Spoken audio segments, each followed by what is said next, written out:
Okay, well, hello everyone. So how is the sound?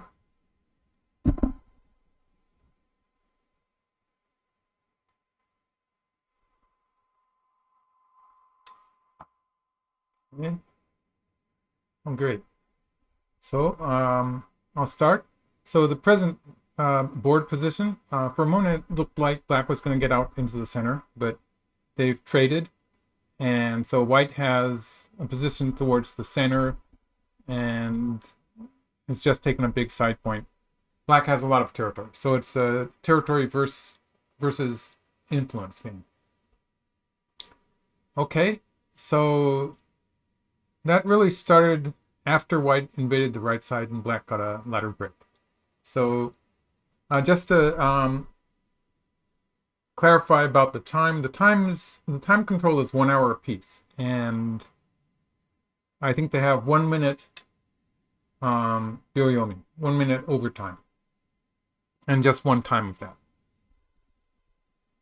But with 1 minute, the players do tend to sort of hang in there for a while. So like the last few days, they've been playing a set of 5 games. This is the 5th game of the present set.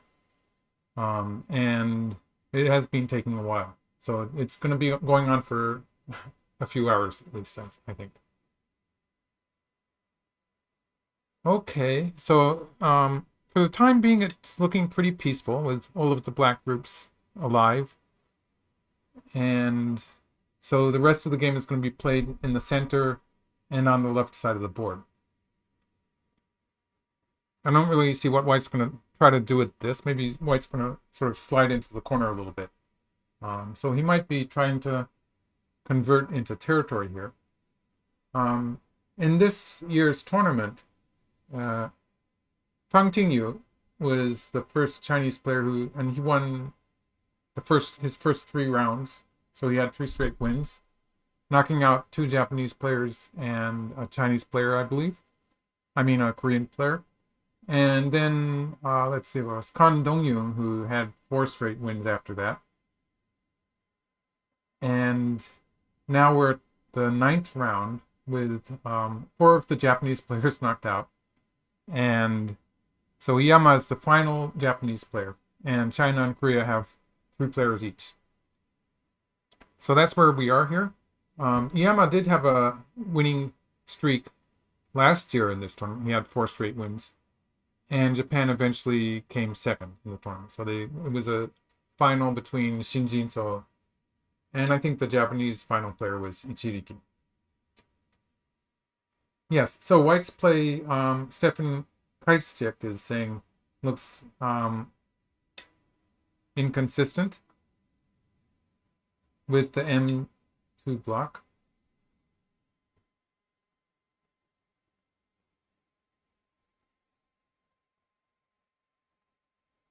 The M12 block.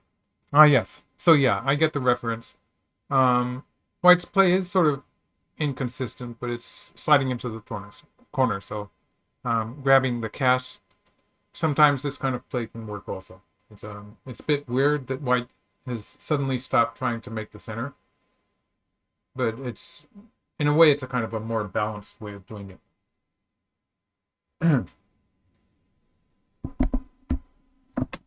I have a iPad near the mic, so I'll put it over here. Maybe that will help.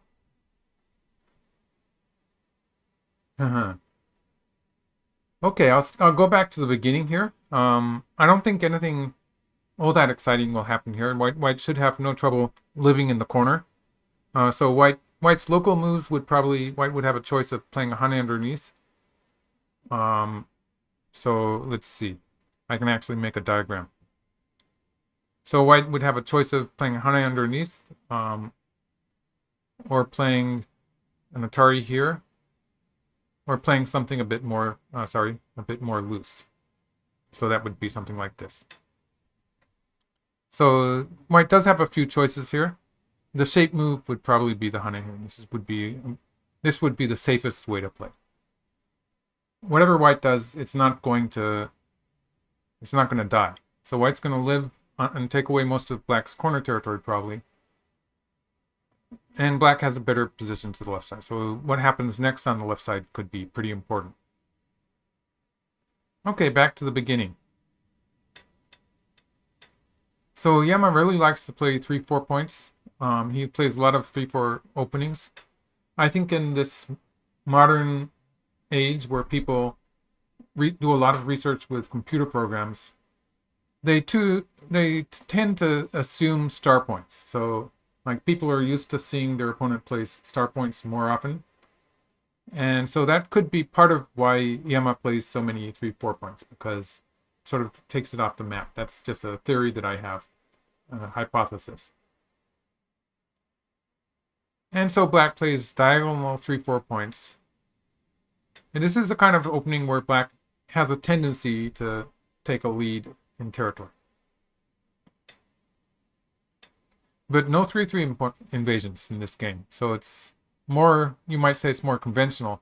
For people who are used to looking at modern games that are influenced by AI analysis or neural networks systems, you're probably more used to seeing people jump into 3-3 point. So that might make this look even original. Okay, so white played here. When white does this, the normal way for black to play would be to play hanging connection. So black can play hanging connection. And if black plays here, if white plays here, that is, this is something that we see a lot of, some variation like this, and black would probably either play there. Black might play once here. Black would be doing something with the right side of the board. And this is a, white's taking a base away from the black group. So white's not only taking territory, but would have hopes of eventually, at some point, maybe white could play here and pincer the black group. And there is the fact that the black group doesn't actually have eyes.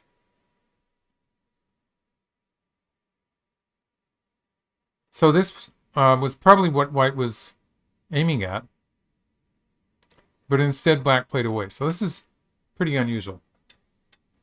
And white gets a good shape locally, but black does get to extend. So it very much resembles, it's not necessarily bad for black, because I can do a tewari here. So tewari analysis is when you take a position apart, so this position in the lower right, and you compare it to something that you recognize more easily. So in this case, I could go back to this point and say black plays here and here. So the upper left corner is the same as the actual game, and white plays here. So sometimes you see people play moves like this, although it's low and it's in the corner, and most people would play a pincer on the right side. It's hard to degrade this move too much. It's a reasonable big move. Obviously, black would be playing a 3-3 invasion or something. And so black plays here. So this is, it's the same position. So in order to recreate the game position, I probably have to give white that move there. And so this would be usually answered here. Answering here, it's not completely bad. Maybe slightly better for black to get the forcing move at R15. But here we are, we're back in the same, we've got the same position here as happened in the game. So in the game, the order of moves was different, but it reverted to something like this. So looking at it from this point of this position, if black had played away, I think white would probably have played a pincer. And so black should be fairly happy with this exchange. And all these stones too, it's not so, no mistakes for black, really. It's about even. So it's about even, or I would feel okay with black, because black did get to play the extension at 5, as well as the slide in the upper left corner.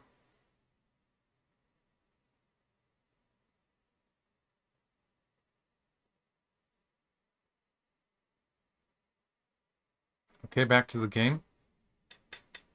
So although it's pretty unusual for black to play away like this, it reverts to a position that looks okay for black.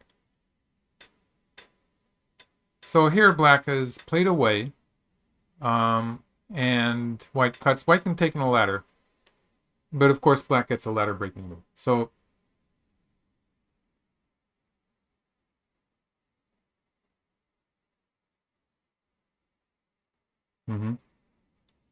yes, so this is probably okay for black getting a ladder breaking move. In this variation, when this happens, once black has played that Sarari down to the second line, the upper right corner is going to be a black territory. And I say that because it probably wasn't a black territory yet. At this point, like white could be trying stuff like, stuff like this. And there would be some questions. So like if black plays here, now it's going to die, but white does get some forcing moves. So this would give white forcing moves like this. A bit more maybe than white got in the game. So it would be similar, but white would be getting a little bit extra in the way of forcing moves. Or black can play here. In this one, it's sort of hard to kill it because white does have some forcing moves on this side. So locally, just it is possible for white to live. It might be hard to say whether that's good in the overall position, but it's a big territory. It does create a cutting point at N6. Well, yeah, black's not going to connect like that, but maybe black's going to be playing something like that. So there was the cutting point that white created. Maybe close to even. Okay? But once they've played this exchange, it's just dead. So like if white tries anything in the corner now,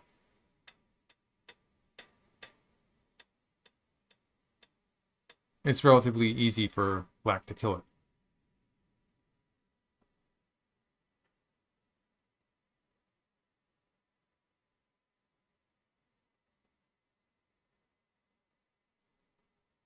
Okay, back to the game. So white curled around and black takes the 3-3 point. So black is going for the territory here. Yeah. So when black plays here, it's a question of whether black is going to make a living shape or break out into the center. So it's kind of an asking move, asking white how attached white is to controlling the center of the board. So once white plays here, it's already possible for black to move out into the center. If white wanted to stop that, whatever, white would play here, of course, and black would get a living shape on the side. So that's how that move was working. And yes, so black could have moved out. I'm not sure what the shape is. That's not really connected. Maybe here. And then white would be able to cut these stones off in the corner. So that's what black wanted to stop with the bamboo joint. So he's connected now. And if white plays here, black's going to play something towards the center. So yeah, maybe here. Even though it's not connected, sometimes you might see black play here. It's sort of difficult, awkward for white to be cutting there.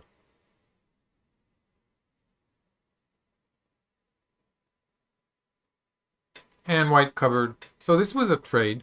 Black's getting the territory again. Okay. Yeah, so you would expect white to be playing here and sort of building towards the center. So this would be what I would call normal, and black would be, but it's according to IYAMA's, sort of according to his style or his plan anyway.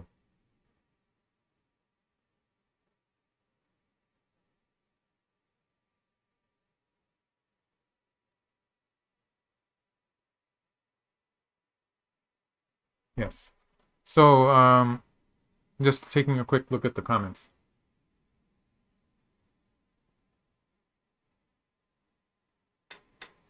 So white played the honey underneath. Oops. Okay. So white extended. Yeah. So this move is making Mii of something towards the left and the honey at I18. So black connected. If black had played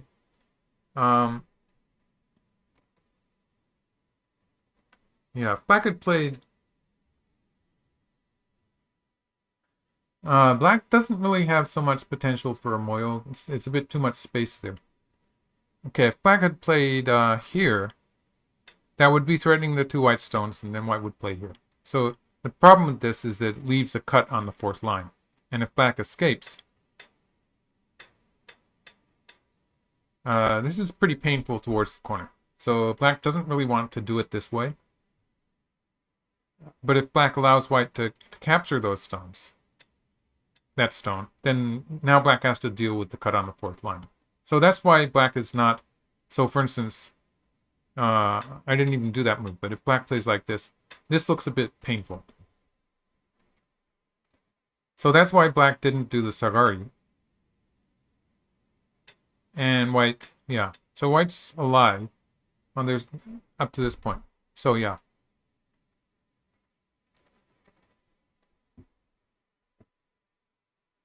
So white will have no trouble making two eyes, because basically it's because black, in order to take away white's eye space, black would be able to have to get to this point. So for instance, something like this would put some pressure on white.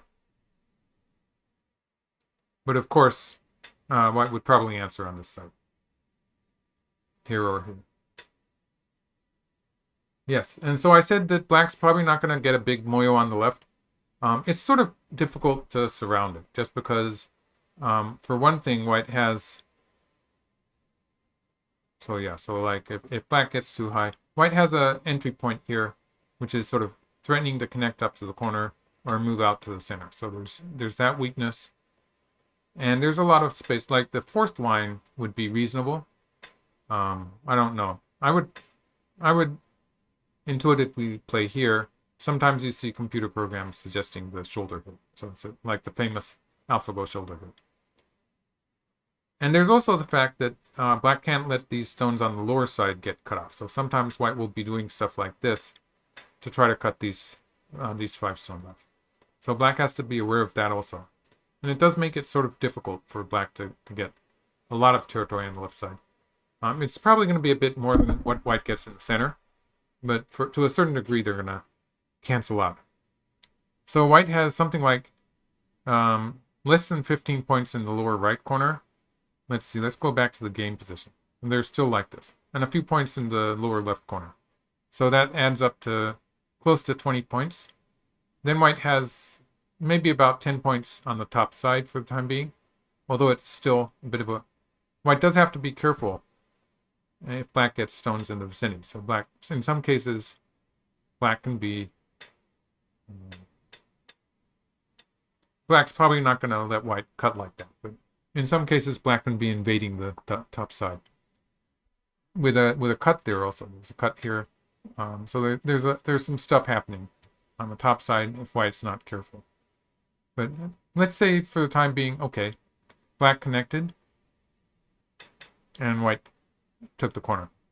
So for the time being, white has close to 20 points in the 2 lower side corners. And I'll give white 10 points for the time being on the top side, just as an estimate.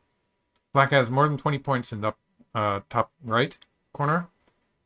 Close to 10 points on the right side. So that's already 30 points.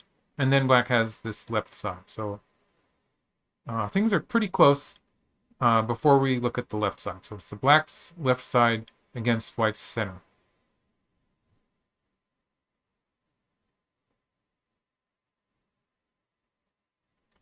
Okay, Bugcat is asking, is the female NONGSHIM the Senko Cup? And it is not.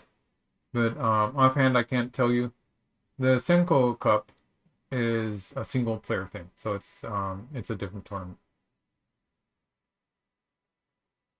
That's the one where New Eiko beat Nakamura Sumire. So I think it's just the Senko Cup is a Japanese tournament.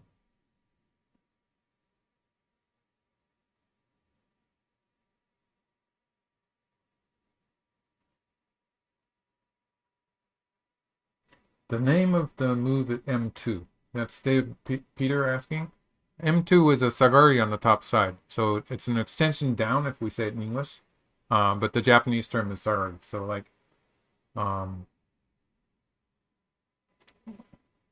That's how we used to say. Like it used to be cool to be able to use Japanese terms.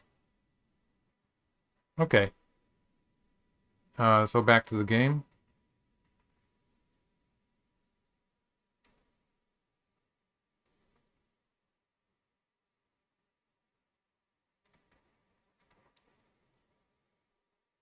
Hmm.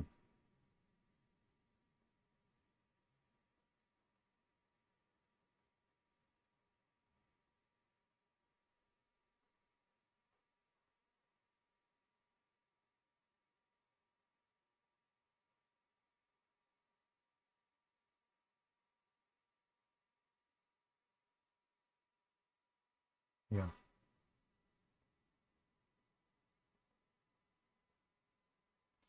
E15. How urgent is defense around E15? So yeah, that's sort of intermediate. Like it depends on where black plays on the left side. I'd say if black plays close enough on the left side, then it's probably not going to happen. So like if oh wow, okay. I guess that answers your question. A very direct way to answer that, to defend. So I was going to say that if black plays somewhere around here, for instance, this would be a move on the fourth line, which would be taking one step towards surrounding the left side, and it would make this this kind of thing probably not so successful for white. So white probably wouldn't be doing this yet.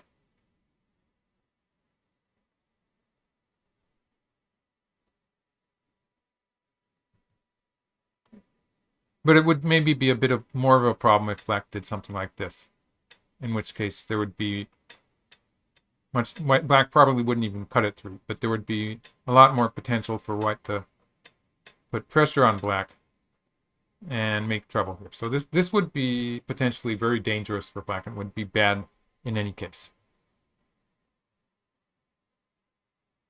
But he played a very direct way to protect that. So white's going to get into the side. And so they won't, neither side will be getting very much territory in the remainder of the board. So just to recap what I said about territory, white has close to 15 points, less than 15 points in the lower right. And now white has, well, close to 10 points in the lower left. So those two corners add up to probably a bit more than 20 points. And then there's the top side, which for the time being, I'm still willing to call it 10 points. Black has more than 20 points in the top right and close to 10 points on the right side. So that's 30 points. That evens out the territory. Black has a top left corner. And so, for instance, if black plays something like this, black's going to have maybe 10 more points in that area too. And so something like 20 points, and white's going to get something in the center. So it could still get pretty close. Like it does seem to be going according to plan for black. But everything depends on what happens in the center from here on.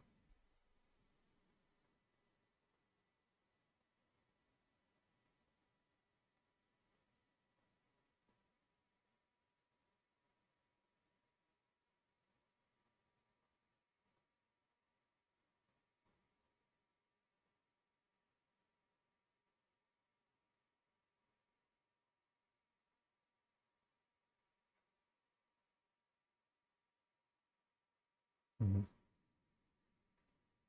B4.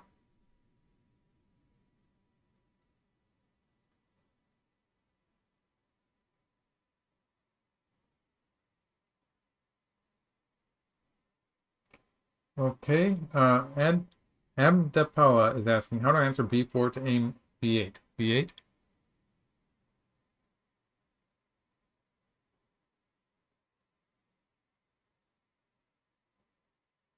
B4 was already played by me, so that's maybe I don't understand the reference.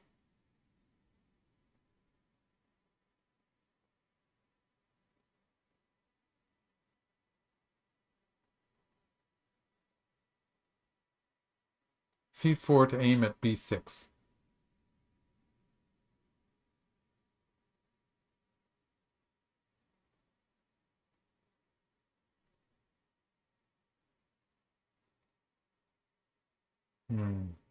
still difficult to understand.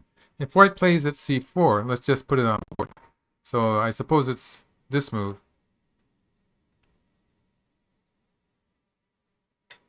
Black would probably just extend here. So it's not really much coming out of it.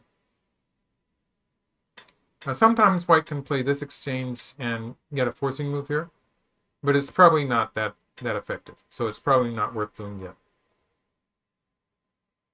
So white just invaded.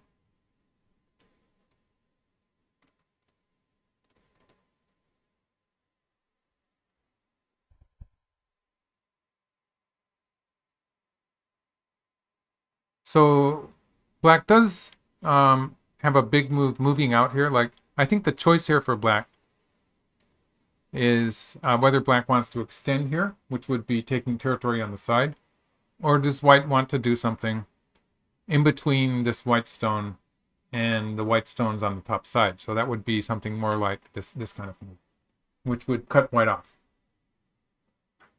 h3, h3. h3 would be a bit low. I think that that's David Peter asking how black invades the top side here. I would probably invade on the 4th line. So like if something like this happens and black plays here, and black can invade here because it's pretty certain that this is going to be forcing. Like I can't see white allowing black to capture that one stone. So that means that there's a lot of potential that black has, even with this move, or black can push first. It's actually a very dangerous fight for white. Oh, more territory. So he's trying to play more actively as he moves out towards the center. So I think the idea here was that if white had covered, black would... Oops. If white had covered, black was going to push and probably play one more move towards the center. And again, black would be aiming at this invasion.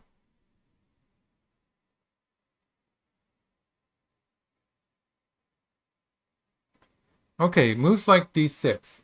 That's Leonardo de Wagner. Moves like d6 are something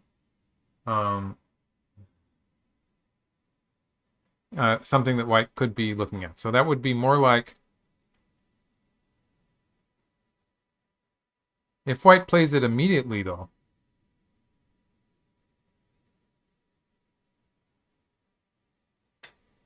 And then black can push through here, and it's not really working very well.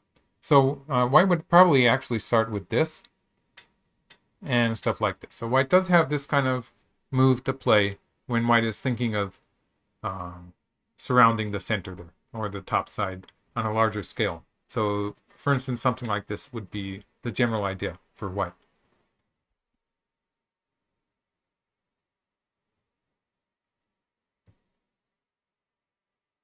Okay, One Dragon is asking what are the time controls? It's 1 hour apiece with 1 minute extra.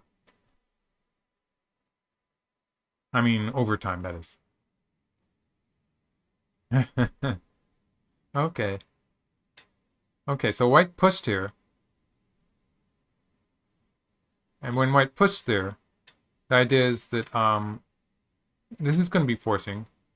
And white does still have some potential to close off the center. So like, for instance, in a shape like this, probably white has to play here first. But white does have that forcing move there, which creates a potential snapback. So it makes it easier for white to close black in the center. So that was the idea with this move. And black rolled, so white extended. Black pushed. White will get a cut on the second line. He hasn't played it yet.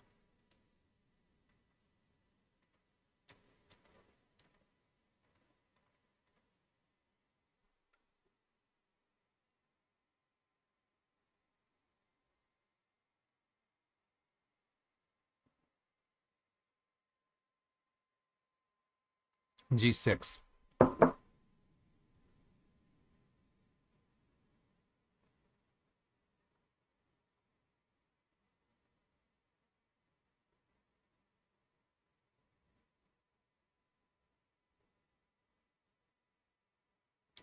Okay, I think Tanjay is talking about that variation that I was showing. So maybe this one.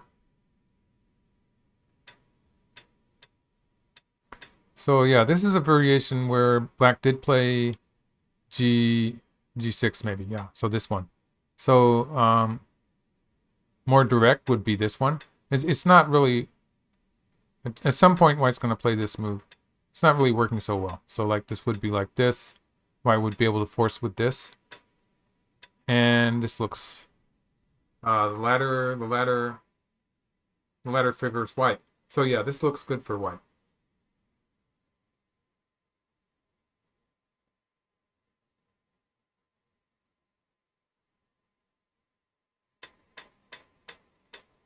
Okay, so white cut once, and black had a choice here. So like if black had connected, white would not get the forcing moves from the side, but white does get to squeeze a bit. So white actually has a choice. White can just immediately squeeze, and this would be good enough.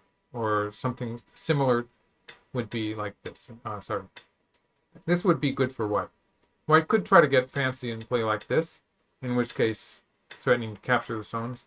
But since the center is important in this game, in this variation, white wouldn't be gaining very much, actually. White would be losing more than white gained. So this would be an example of an overdoing it. It's better for white to play this way. And yeah, this would be just perfect. So black took the one stone. I think that's forced. And now white extends. So that's a forcing move. And white is still looking to... So for instance, if black plays something like this, white's still looking at this move to close off the center.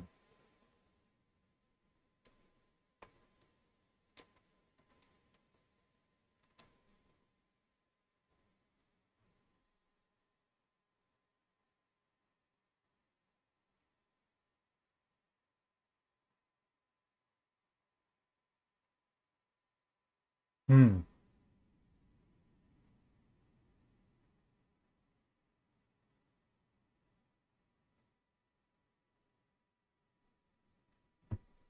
Okay.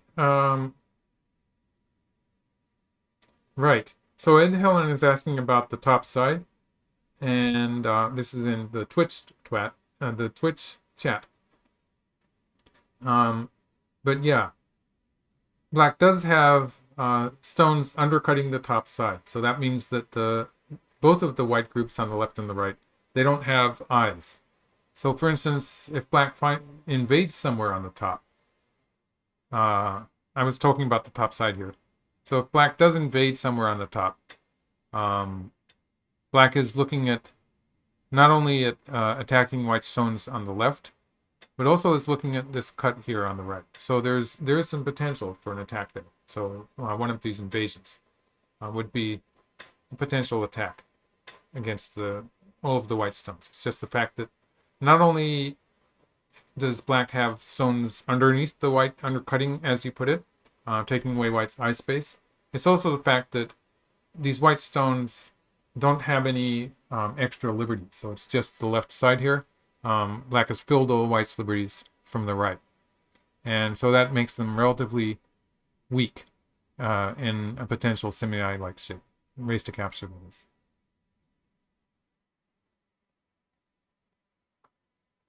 Okay, so white's extended, and you might have assumed that black is going to save the two stones, so like this. But this would probably be pretty successful for white. White has closed off the center. And so black can potentially be thinking of something else. So that would include an invasion on the top, or maybe another preparatory move, like something like this. If black does have a strong invasion, black could do something like that. Or black can invade immediately.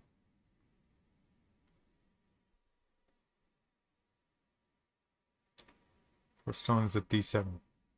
Right.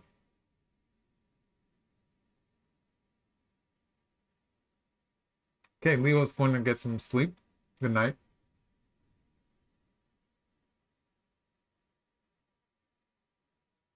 Yes, capturing the stone to cover both weaknesses.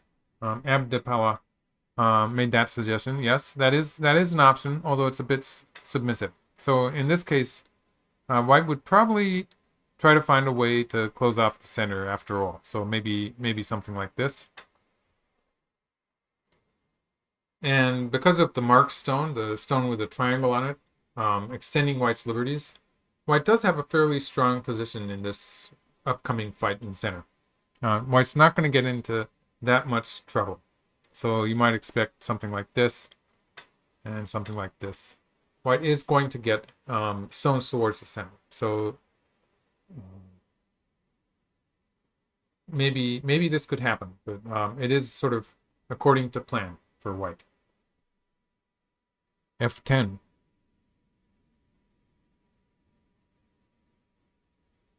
F10, let's see. I'd say F10 looks a bit too far away, so that would be a move somewhere in the center. F10 is here. So like if I'm going to play in the center, I might play a bit further away from that line of white stones. Maybe something like that. But when black's, I would be hoping to invade the top side. So when you consider that,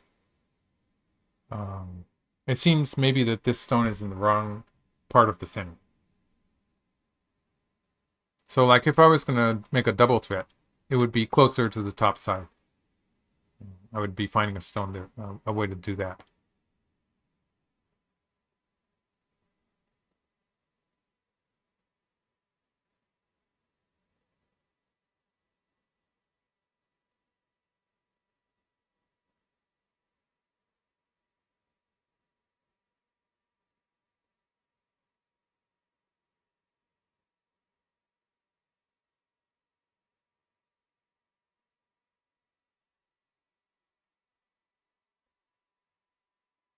F6, yes. F6, that type of move can be played, yes.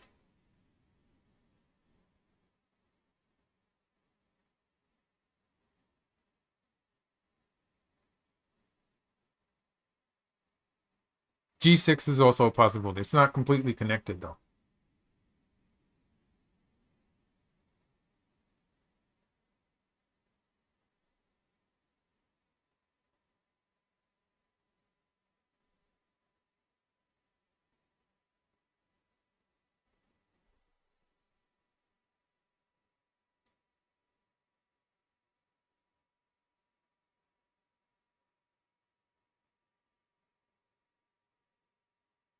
Attacking the E4 group is something that black would want to do. So that's Abdapala.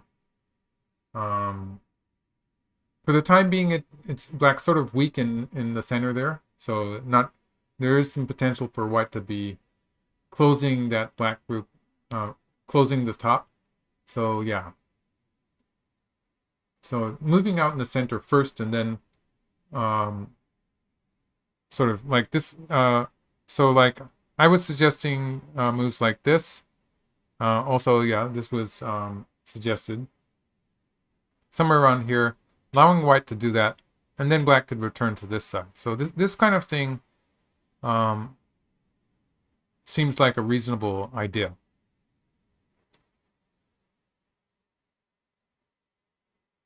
In which case, white would be on the defensive in this variation. So something like this.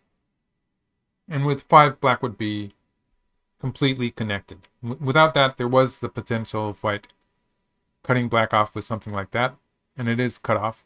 But of course, for the time being, that's probably okay. White would be getting into trouble. But this move would be completing black's connection. So in this case, black can connect up like this. Okay, he pushed. So he's being really careful. So this way, there's no potential cut at all. So very safe.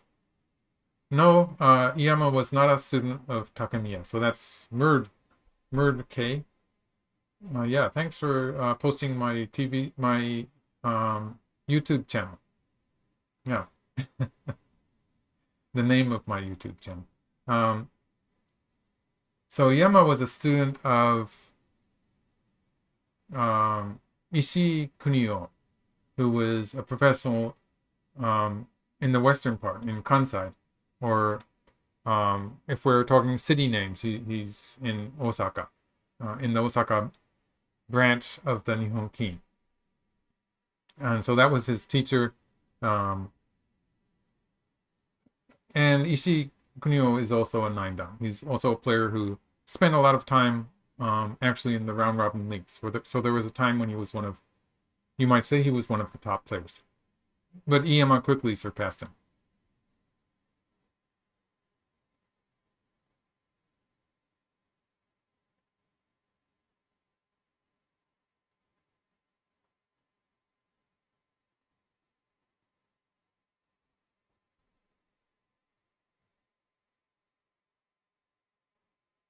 Sacrificing stones is something people do fairly easily, actually. So that's Syphus was reacting to the fact that Black did not save the 2 stones on the left.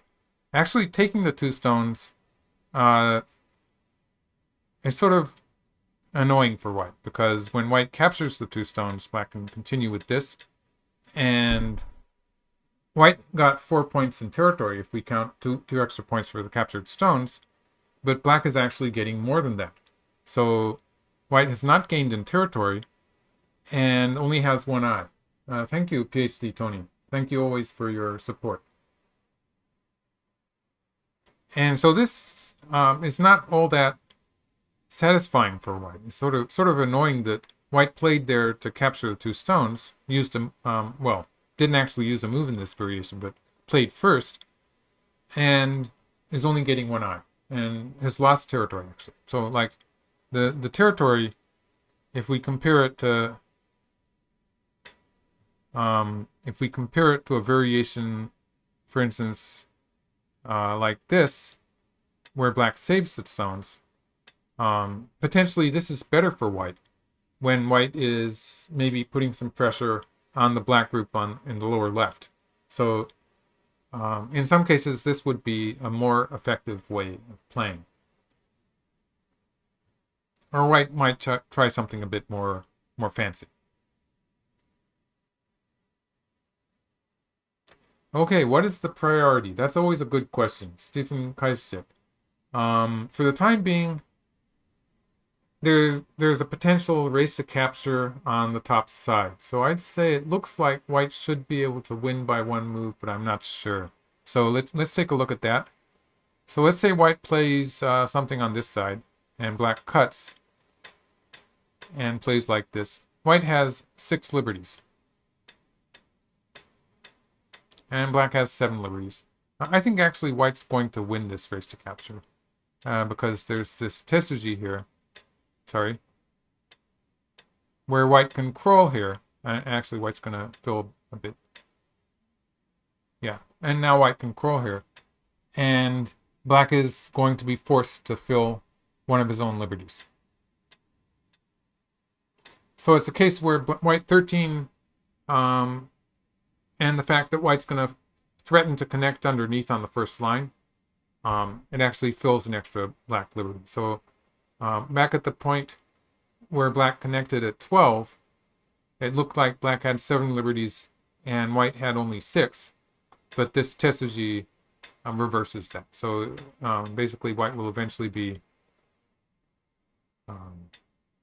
forcing Black to play one of these moves on the first line, which fills Black's liberty. So it's important for White to do that early enough. So for instance, if White waits too long, then Black can come from behind and capture the White's stones. So the order of moves where White is playing it before Black can do that, and having Black play here, and again not connecting the 1 stone. So White, so all of this, every move here, it sort of counts, but White can win by 1 move. So it looks like White is winning that race to capture, but I haven't studied the other variation yet, where actually Black can also crawl. So this would be, although the latter favors White, this could be a bit more troublesome in combination with that stuff that's happening on the right. So for instance, if White plays something like this, the latter does favor Black. But even if black plays something like this, there's a lot of trouble for white here. So this looks like it's just too dangerous for white. If white ends up, white's going to lose that group on the side. So let's say white answers that. So that would be something like this or like this. And black would be able to play first move towards the top.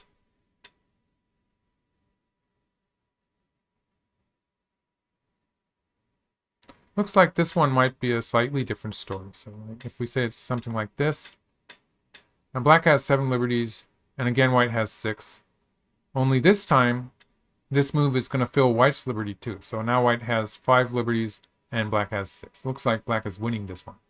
So we have a lot of potential races to capture on the top side.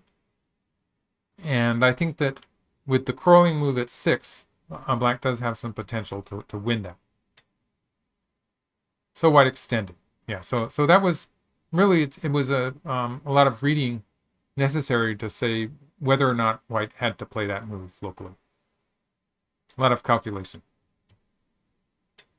And now black plays here. So black has sort of accomplished the task of getting out, breaking out into the center, and saving the 2 stones. So black did both of them.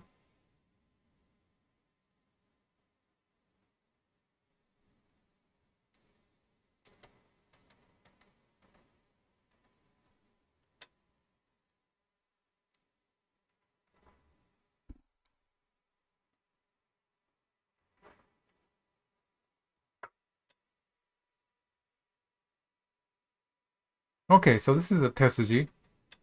Yeah, so that the whole sequence here is a way for white to play some forcing moves. So just to go back a bit, extending here would not give black any capture stones, but it would not be as strong an attack. So white would end up losing a tempo, or losing sente, as we say in Go.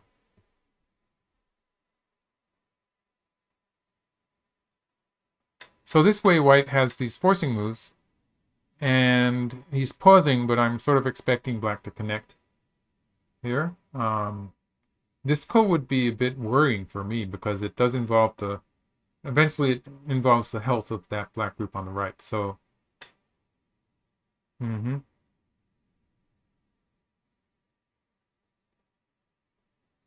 yeah, I'm sort of, this is going to be forcing. I'm expecting black to connect the ko. So if we say this happens, white still needs to do something about the potential cut, and I'm not exactly sure. Like, he could be trying moves like this, threatening the pushing through at 0-4. And this would lose sente again, so I don't think he wants to do it this way. I don't see anything happening in the corner after white does that. So, yeah, maybe something like this. He's got to have a plan when he started that. Otherwise, the right side was not so important. Okay.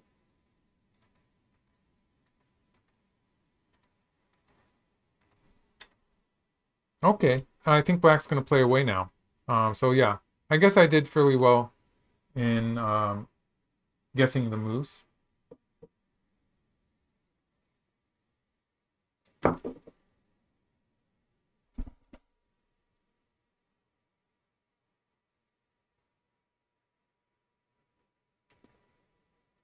Definitely yes for Stefan Kaisik. This is a point where I would be thinking of switching to a different part of the board. So black does have to be sure that nothing bad is going to happen in the top right corner. So yeah, so for instance,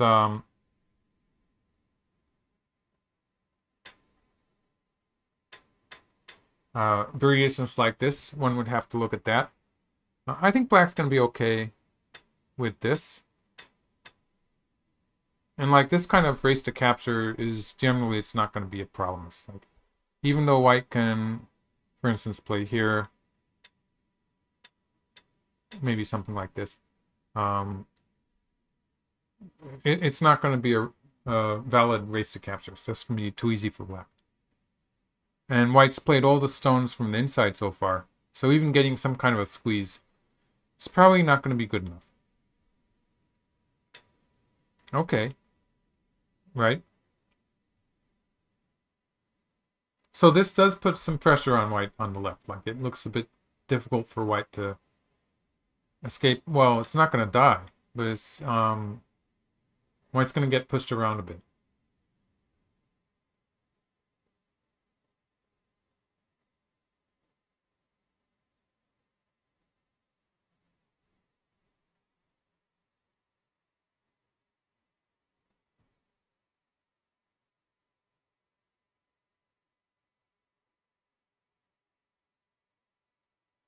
Okay. Black's attacking move. So in Twitch, is that pronounced Siku? Siku. Asking about the position of black's attacking move here. Basically, you want to make it have white be short of space on both sides. So I would be looking at points like one of these 2 points. So maybe this is the game move. Maybe I'd be looking at this move. This would be closer, of course, to the top side, so it would leave less room on that side, a bit more room for white to be trying stuff like this, to break out on this side. Or something like this. This would be a kind of an attack on black's knight shape there, and an attempt to make use of it to escape, you might say. So I would be looking at one of these 2 points to sort of like, in a wide open position like this, usually you cannot actually kill the group, but you can try to sort of enclose it and force it to struggle a bit.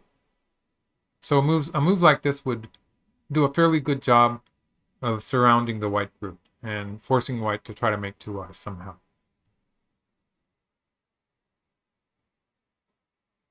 So this move, yeah, it's not so much a direct attack, that it's just sort of forcing white to escape in a narrow place. So if white continues with something like this to cement the connection, and black plays here, you can see that, yeah, white's just going to be playing a lot of dame points. And maybe black's going to get some territory in the center. So let's talk about territory once more. I'd say the top corner is maybe borderline close to 20 points. It's with this white stone at p6. It does look like white's going to reduce it. So at the very least, white can reduce it like this. And so this would be less than 20 points. So that's just a very straightforward example. And so I'm expecting the players to find something a little bit better than that. But for example, even this diagram would be something like 17, 18 points for black. So it's less than 20 points. Black has a bit more than 10 points in the upper left. So that adds up to 30 points. About 10 points on the right side. So 40 points for black. White has less than 15 points in the lower right, and probably about 10 points, close to 10 points here. So that's, say it's 25, not quite 25, bit more than 10 points on the top. So let's just, all adds up to 35. What did I say about black? Black had 40. So that's close after komi. And black does seem to have some area attached to this group in the lower left. So it's close, but I'd feel okay with black.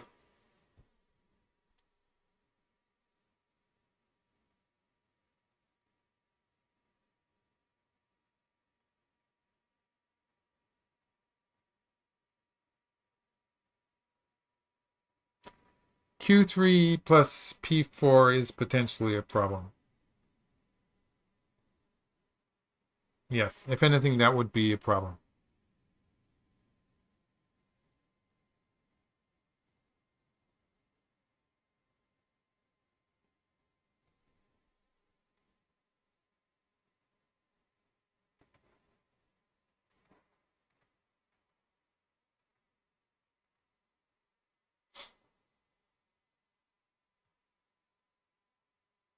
Mm-hmm. Yeah, that's Stephen Kaistik again. Yeah, I'd say yes. Black is avoiding complications basically because black started with territory and white had outside strength. So, like, a peaceful game is probably sort of according to plan for black.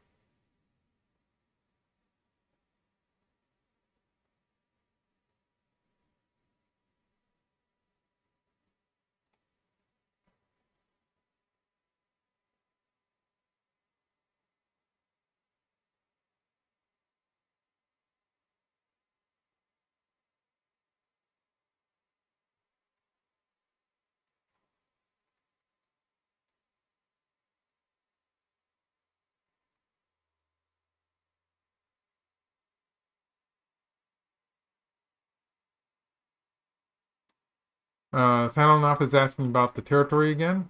So I'd say that black's top right corner is less than 20 points now if white plays a normal endgame sequence, and about 10 points on the right side. So it's more like 30 points on the right side in the upper right corner. And then black has 10 more than 10 points on the left side. So more than 40 points.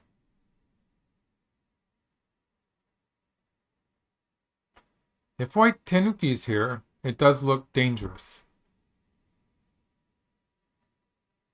So for instance, yeah. For instance, let's see.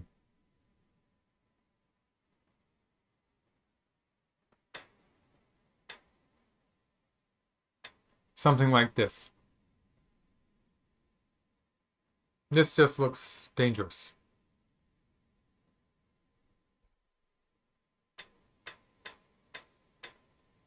So that's cut off.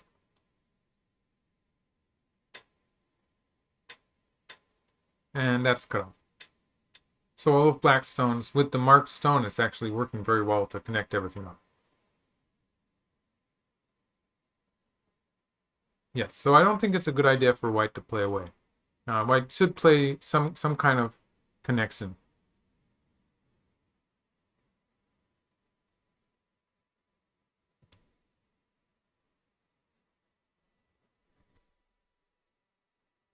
L13. And this extension on the bottom side, I was just using a move for white to give black the next move. So it's not much. Okay. So white curled around. And this is pretty well connected.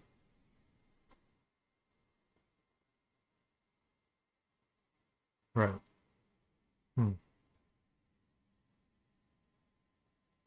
Okay, so for the time being, I think they're finished with this in the center. And we're heading towards an endgame. So there's some fairly big moves on the bottom side and the left side and the top. So black's endgame moves on the top, or for instance, this move for white is pretty big.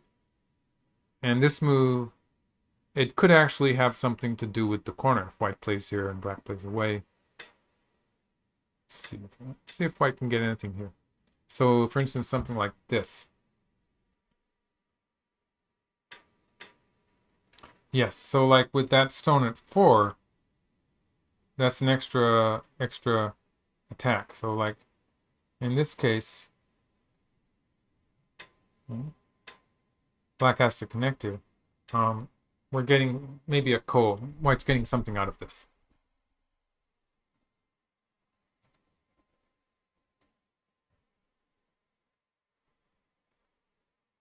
So these kind of moves on the top, they're pretty big.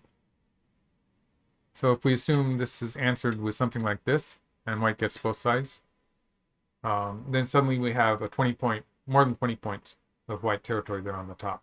So that's pretty big. And so therefore it's pretty big for black to be playing a move like this to prevent that from happening. Unless you can find something more effective, but I don't think so. Even this move, it's going to come after the move on the second one. But this move could be played at a fairly early point in the game.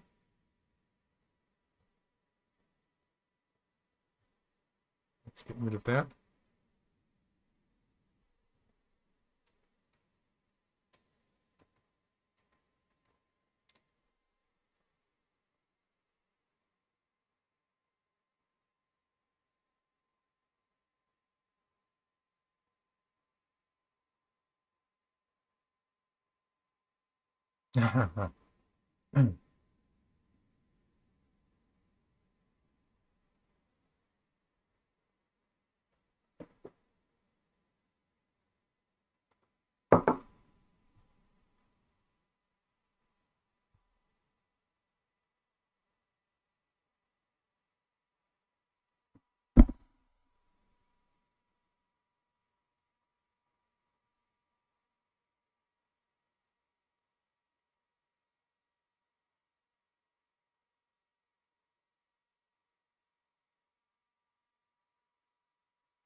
Mariam Borka, thank you very much. Thank you for your support.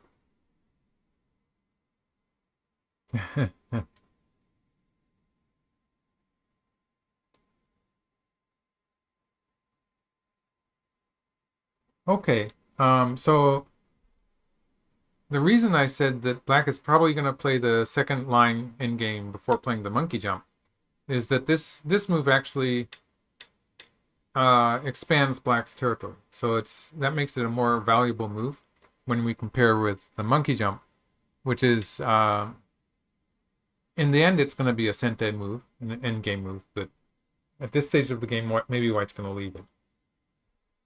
And so the fact that it's on the first line and it's not improving black's territory probably makes it slightly bigger, slightly smaller than this move on the second line.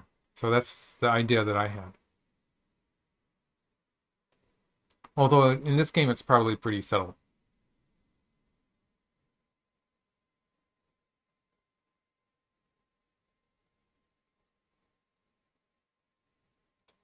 I13 instead of L13. I13 is actually okay.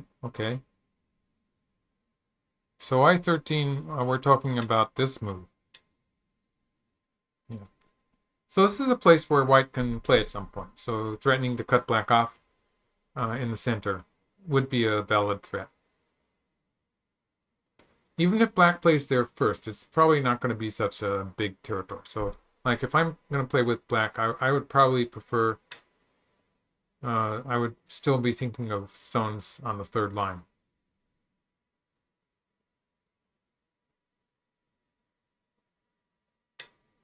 Okay, so this is going to be more exciting. So he's adding value to the top side by doing that. And outright, it's probably not going to work. So for instance, it's not going to work as a way to win the semei or the race to capture, but it is going to work as a way to make the top side more important. So for instance, if black had played here,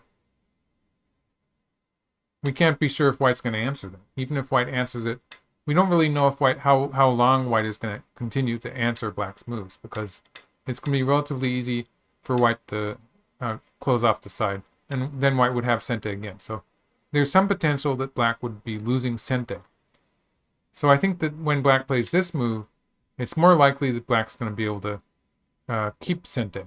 So for instance, if white plays here and black plays here, if black plays here, I don't think black's going to be winning this race to capture. White's probably winning by several moves, in fact. So like white has 5 liberties, black has only 2. So that was an easy win for white. So that's not how it's working. But when black plays here, it does mean that there's this extra threat added to the move at 6. And so everything is just sort of falling apart here. Black could probably even try stuff combined with this cut here. So this is starting to get dangerous for white.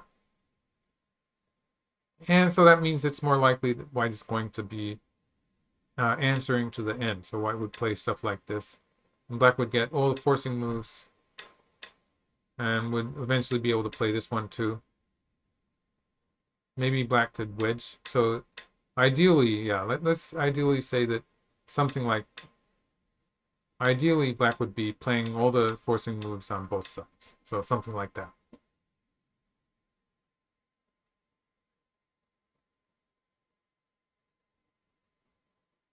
But I'm not so sure about this one. The race to capture still is pretty tricky. So in this case, black is still losing by a move. It's a 1 move difference. So that didn't work. Maybe it'll just be this way. So something along these lines. The marked black stone did lose a couple of points, but black got to play all of the endgame moves with Sente. So that's my first take on this move.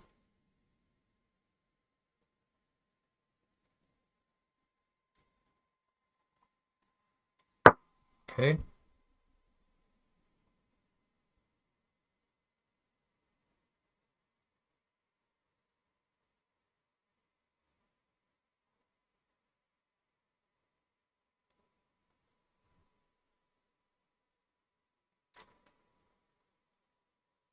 Okay, if you have to work tomorrow, you can get some sleep. It's okay with me. It's gonna, this broadcast will be a video on my channel, so you can go looking for it.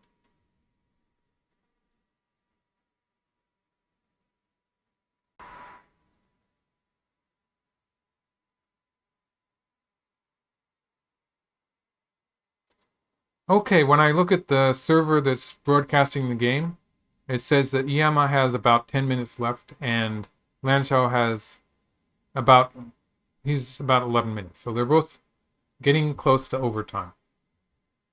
Yes, David, it is getting cold in Japan. It's getting, today is actually fairly warm, but it's supposed to get cold starting from tomorrow.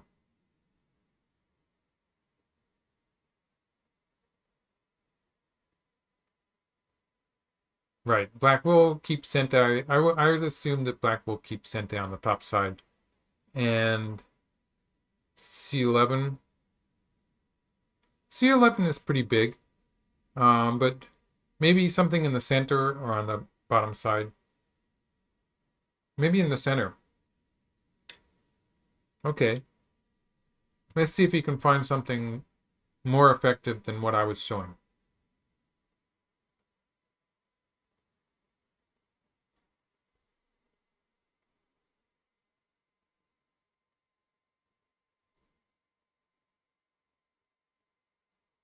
Yes, but black cannot win the race to capture.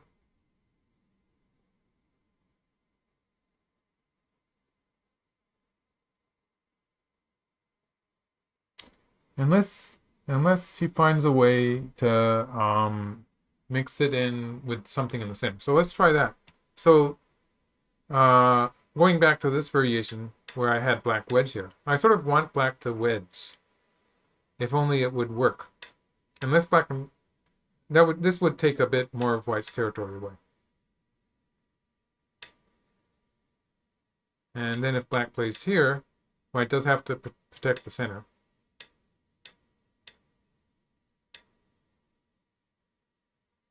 So in this case, black is going to win by one move. So black has a one move advantage.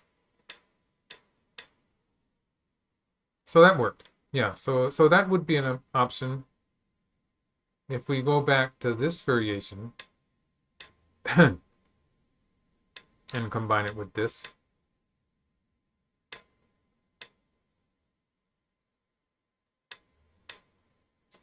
this is probably not good enough. So like in this variation, we're going to have the same tesuji for white. Yeah, but white's just winning by, sorry. Same tesuji and a very easy win for white. Yeah, white has an extra liberty. So I guess it's going to be the wedge. R5. R5, yes. Something in the corner, the upper right corner definitely looks a bit fishy.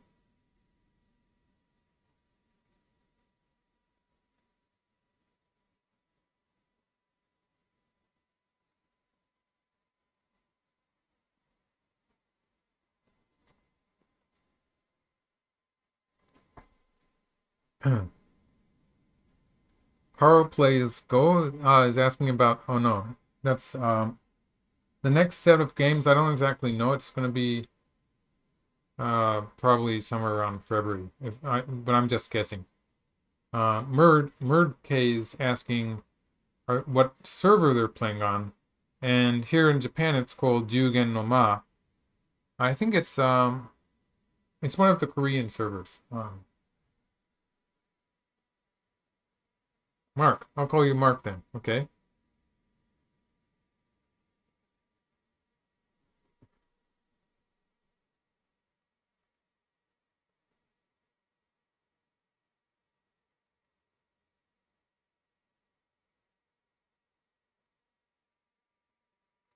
Okay, so I wasn't so far off. Stage 3 is February 20 to the 24th, and it will be the last stage. So it will be each stage is about 5 games, and this is round 9, the last game of this stage.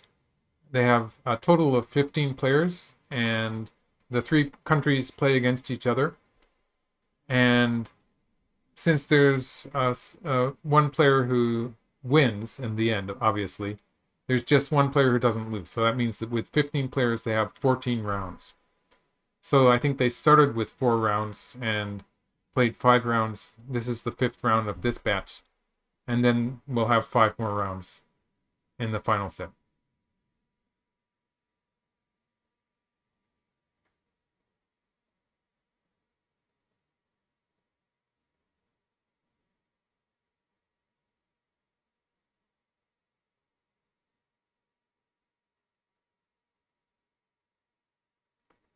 Okay. Abdapala is asking about when I was in Ise, which is kind of you might call it a school or a study group for children to become professional level. Did I think about becoming 9th Dan? So when I was an Ise, the number of your rank was a big deal. So like 9 Dans were still pretty, I wouldn't say they were rare, but they were special. And for a number of reasons, they were better than the rest of the ranks. So being a ninth Dan was very special. Maybe not so true anymore. A lot of things have evened out, and the younger Dans are stronger. They've made a seed system which makes your actual record that year more important than your rank, your numbered rank. So the 9 Dan, being a 9 Dan is not as important as it used to be. But I did think about becoming a 9 Dan. And in the system we had then, there was a tournament called the OTI, in which you played a certain number of games each year. We played first at the beginning, you played something like 12 games each year, and then it reduced until you were about, as a 5 Dan, I was playing something like 8 games a year. So the number of games you play is reduced a little bit. And your wins, it's a point system, but like basically your wins add up. And if you are winning a good enough percentage of your games, you will promote. So it takes a certain number of games, so I could calculate how long it would take me to promote to 9 Dan. So I actually thought about that when I was in Ise, when I was going to be a professional, because at the time ranks were pretty much unimportant. They were pretty important. They were a big thing. So the second half of your question, what's maybe the most important thing I acquired as an Ise, is probably focused around calculation. So when you calculate sequences, one thing is to be able to calculate a relatively long sequence. And even more important than that is the accuracy. So like looking at top professionals, the accuracy, the stability of their reading, the reliability there. There's a difference all the way to the top. So like even when we become a professional, the reliability of my calculation is way better than that of just about any amateur player. But then when we compare myself to players like Shin Jin-so, top players in the world, then of course Shin Jin-so is way ahead of the crowd. So like there's players who have even better calculation, and so not only the ability to read out long sequences, but to be able to read the right sequences without making any mistakes is very important.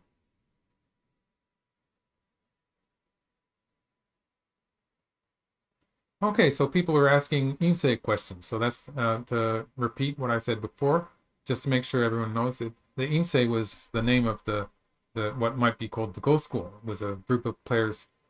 It still is. It's a group of players aspiring to become professional, so young children. And yes, you do go to regular school. Only Japan is the Japanese school system. Some people don't have to go to high school, so a lot of Go players did not continue to high school. You still do have some fairly successful Go players who went all the way through university. So it's a kind of a personal question. In China, actually, players can be very successful, and then they go to university, sort of going into kind of a semi-retirement. So like actually KJ is at that stage now where he's going to university as he plays in professional tournaments. And his studies could be part of the reason that he's not doing so well recently.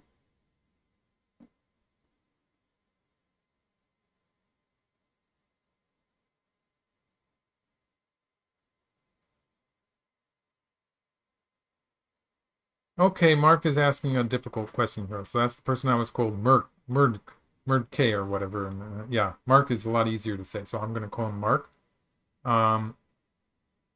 Visualization skills. So like people talk about things like that nowadays a little bit, but when I was studying to become a pro, basically what we did was we did really difficult tsumego problems. So tsumego, you might be calling it life and death, but actually, strictly speaking, there's a difference between tsumego and life and death, and that life and death is generally a relatively easy problem that is to learn real game positions. So life and death problems do not necessarily, strictly speaking, they don't even have to have a single answer. There's a tesuji that or a tactic that you are supposed to be learning from the life and death problem, and so it's more oriented toward studying for amateur players or weaker players, whereas tsumego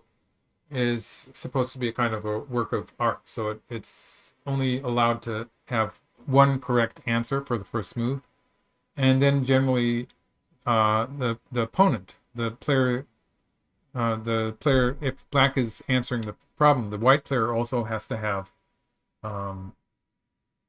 something to show. So you have the white player also playing moves that make it relatively difficult. So the strongest possible moves, and you have a whole sequence there that continues after the first move. So that's what tsumego ideally is supposed to be like.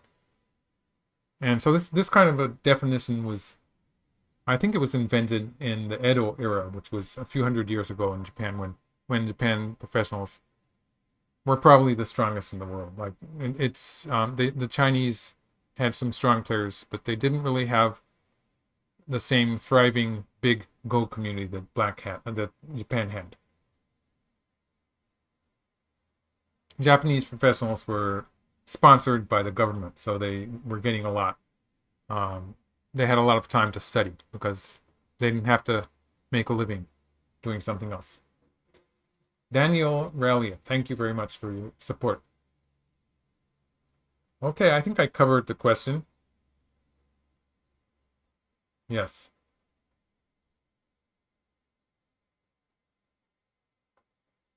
The H-Town on Fox is pretty good.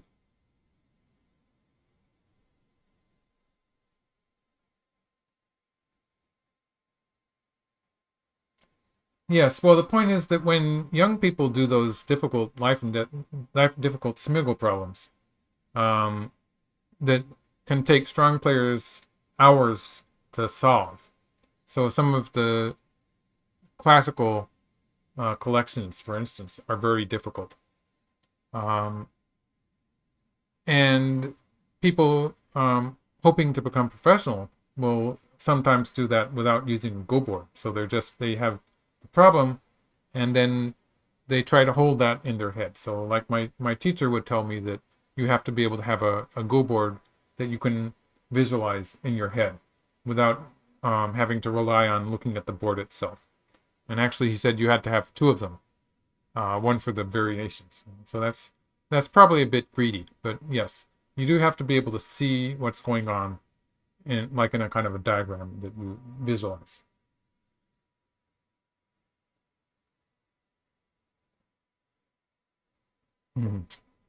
Thank you, Mark. So yes, let's take a look at what black is trying to do here. I'm expecting white's probably just going to answer like this, which would be relatively safe. And so black got this endgame sequence with Sente, and it's probably going to move to some other area. So I think I have a tendency to play here. It's still pretty big, even though it's not as big as a move on the third line would usually be. And I think it's bigger than the move here, which is, this is sort of going to interfere with black's territory in the center. So it makes the connection there a bit weaker. So there's a negative side to that black move. Or something in the center. So something like this would be a big move also. It's really hard to say how big this move is, though. This just looks more easy to calculate. I mean, the side.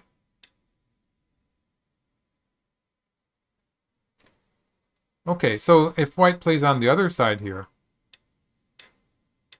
then black does have this cut. So if this happens, this looks like it's going to be bad for white. So white doesn't really have... I don't think white has a good way to fill liberty. So like this would be...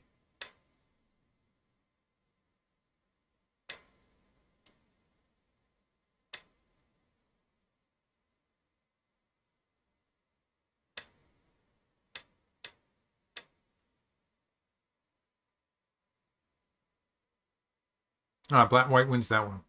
Let's see.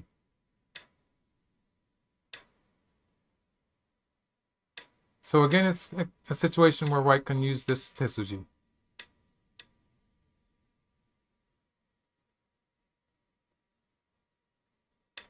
And in this case, actually, black would make the eye. Yeah, that would be bad for white. So white has to push through here. And this is okay for black. Oh, no, it's not. Okay, having talk of calculation, I made a mistake there. This one doesn't look like it's working for black. So black would have to try something a bit more like this, I guess. So this looks a bit more difficult to understand, more exciting. But maybe something more like this. Eventually looking at that cut on the fourth line. It does look very dangerous for white, though. I don't think... Ultimately, I think it's going to be bad for white. Let's leave it there. So we'll see what happens.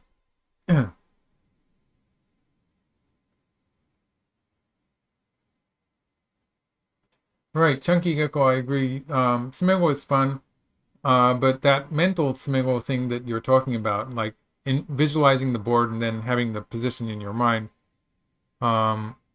in itself, it's not really, like, it's not going to improve your game. It does help you see the board, though. It does help you have that visualization of the board. So it's not something that I would advise weaker players to try. Ed Hillen is asking, do you visualize the whole board or just segments? And it's pretty difficult to visualize the whole board. For instance, when we're playing openings, we have a pretty good picture of the side. So like people play blindfolded Go. So they blindfold themselves and play Go. They're okay in the corners on the sides where they are actually seeing the positions. But there's a tendency, I think I said this a few days ago also when I was doing the last live I did. They have more trouble with ladders because there's this whole swath of area in the center of the board that we, in the opening at least, we don't even think about it very much. And so it's really hard to see all of those lines which we don't think about. And I sort of have the hypothesis that the coordinates that chess players use are something that help them visualize. But those don't work so well in Go when we have so many coordinates. It's probably too large a number. So the straight answer to Ed Helen's question would be that we probably don't look at the entire board.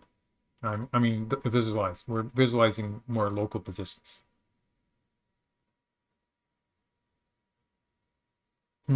Okay.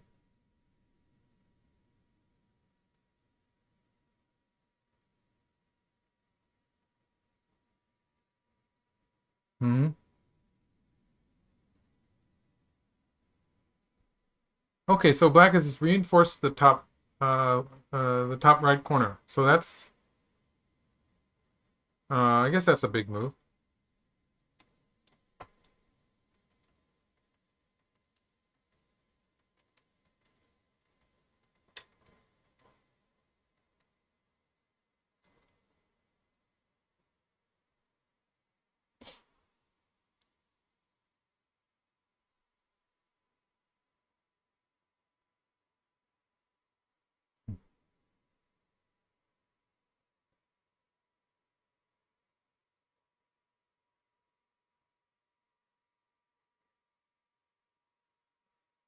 Okay, I'm still worried about the top right corner after white has played this hanging connection. So maybe one more move.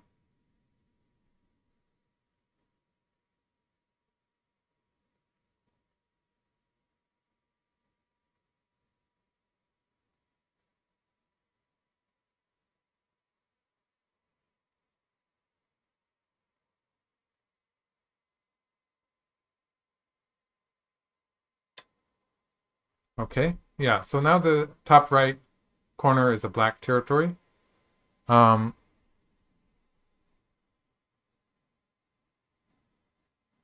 I'd say that's about 25 points now. So that made a significant difference in the size of the black territory. Okay, so black has something like, I'd say that right side is close to 10 points, maybe slightly less than 10 points. And let's see, the top left.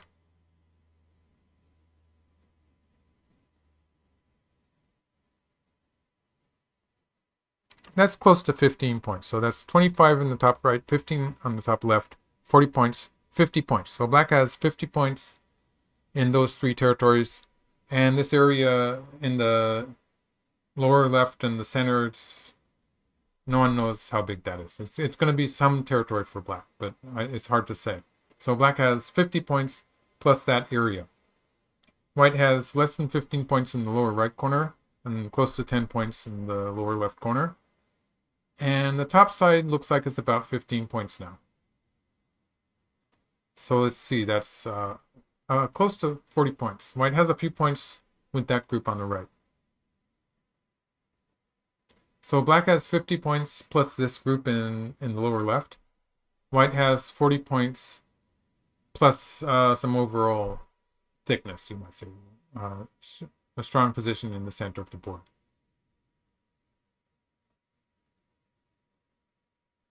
So it looks okay for black. It's sort of funny how they've sort of finished the whole top half of the board.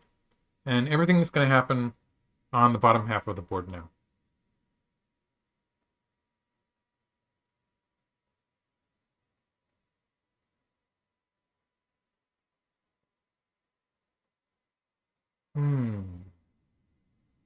Sergio Laradera is asking, do you think it's a big strength of AI to be able to visualize the center better? Well, yes and no. I don't think that's really how computers calculate the game, especially now that they're using neural networks. But for instance, even when AlphaGo is in its first stage, when it was playing against Fan Hui, who was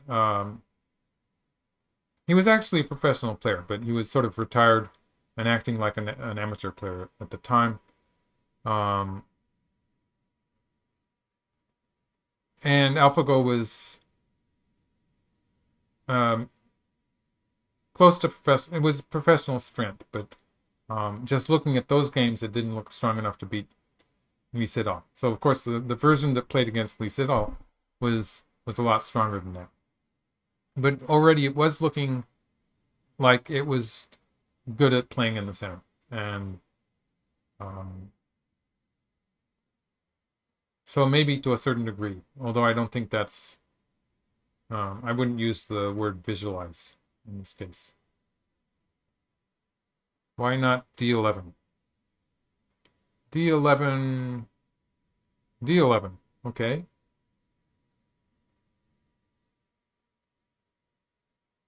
Wow. Okay, hanging connection. Ed Helen is asking a Go term question about the hanging connection. That's what we used to call, what people nowadays call the tiger's mouth. So, like, we could say that position that black has on the left, with the stones on the B line, 7 and 9, and the C8 stone form tiger's mouth, or the hanging connection. That's what we, as not being a solid connection. So those were the two connections that the terms that we used to use. Kaketsugi was the Japanese term, and like it didn't work so well for Westerners. So hanging connection seemed to be an easier way to explain it. And all these Go terms were created by people who were living in Japan, the writers for the Ishi Press. So like people like John Power or Chris, Chris Davies was his name? People like that were writing all this, translating Japanese books and stuff. Tiger's mouth is actually what the Chinese call it in the Chinese language, if I remember correctly. And it's a much more colorful term, and I think that's why it catched on. It's just a lot more fun to call it a tiger's mouth. So it's the same. James Davis, yeah, that's right. PhD 20, thank you. Thank you, Rick. Yes, everyone's helping me with James Davies' name. A famous Go writer, actually. He translated a lot of books.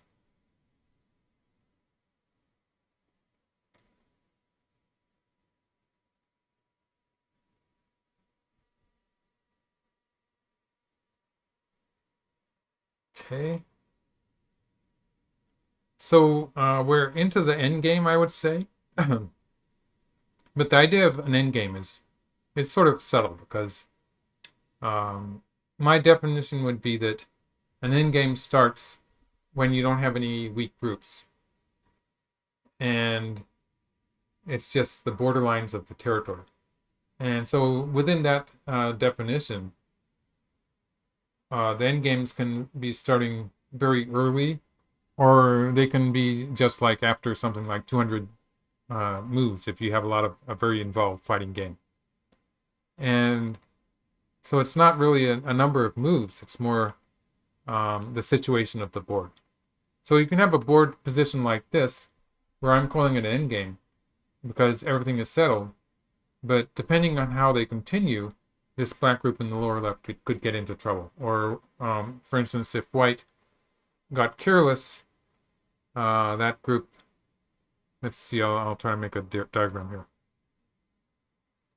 So like there's really so few places to play on the board, it's hard to play something that's not relevant. But like, if something like this happened, it could be that this white group would suddenly get into trouble. And white's not going to do that. Like, white's going to extend here anyway. And the white territory on the top is already safe. Or this white group on the right. In some cases, like if black gets to cut here and we got a position like this, then that white group on the right would get into trouble. So there's scenarios where an endgame, what I'm calling an endgame, could revert back into a middle game situation.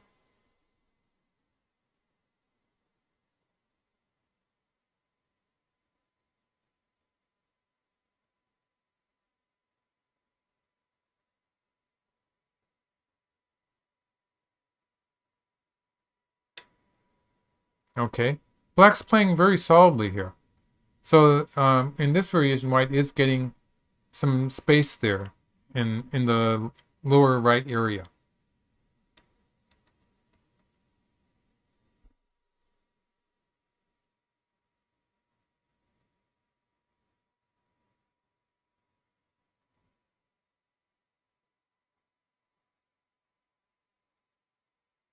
Scoob is asking about when I moved to Japan.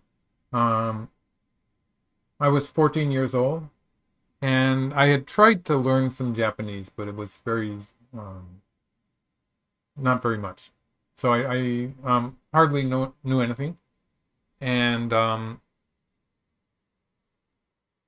so I went to a Japanese school. So they allowed me to enroll in a Japanese middle school,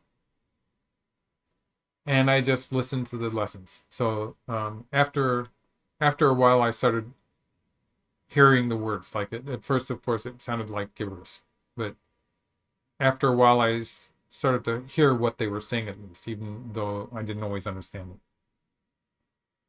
it. I think being able to hear the words is probably a very important part of learning the language.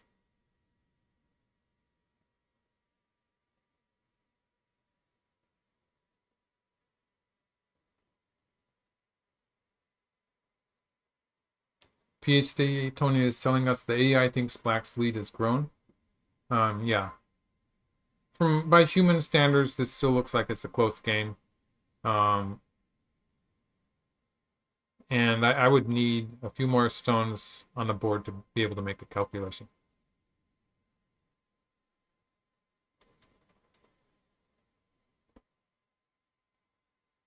Okay, so is Black going to extend or is Black going to play a Hane?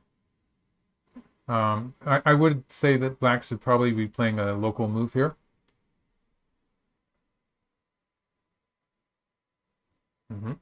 Okay, here we go. So Extendian, of course, is a very safe move. Black plays a Hane. The cut here probably is not going to work.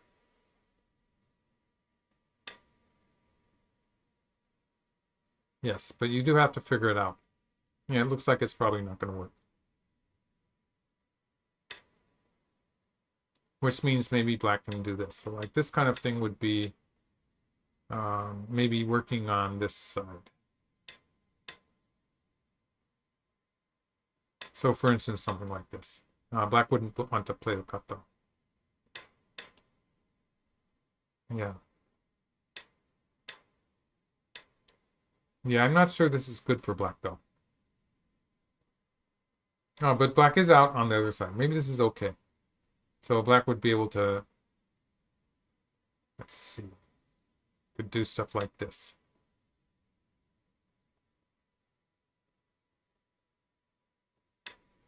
Okay, so he played the Hane. And yeah, so there's the question now if Black is going to play a double Hane. And is Black okay with that variation, or is Black going to be slightly more conservative and just extend?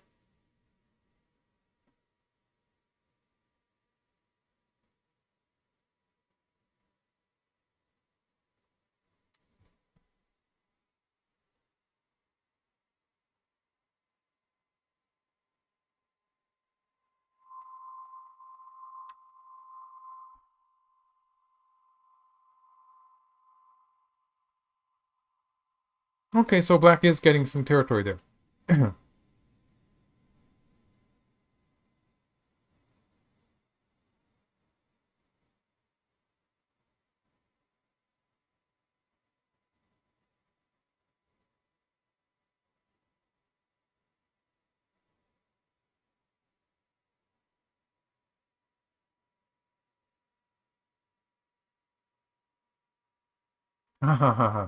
Bugcat, that's an interesting. I don't know where I said that, but yes. When I was in Japan, I didn't talk to my family very much. One of the first things people told me when I came to Japan and I wanted to learn Japanese, they said, "Don't speak English." So I, in order not to speak English, I didn't speak much English to English-speaking people. So I tried to speak Japanese 100% of the time. So that was part of the fact that I ended up not speaking much with my family. But yes, long distance calls were expensive. So they didn't have internet at the time. And you actually did a phone call. So you'd go to one of those phone booths. Um, my teacher didn't want me to call home either. So I would do it from a phone booth. And in Japan, they had these phone booths had colors. So like you could go to a green phone booth and that would be okay for international calls. And you had phone cards, which were like prepaid cards. And I remember I had one that cost 10,000 yen. So that's about $100 US.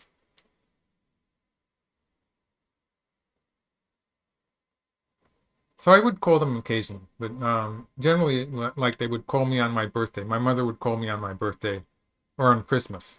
So maybe twice a year.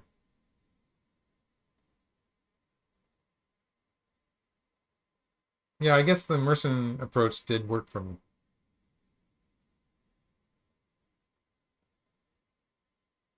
Okay, we're getting into a variation where white does have to be conscious of the fact that that group on the right does not yet have two eyes. So it has a potential eye on the right side, and the ponuki towards the center, it's not an eye yet. So in some cases, that's going to be a second eye.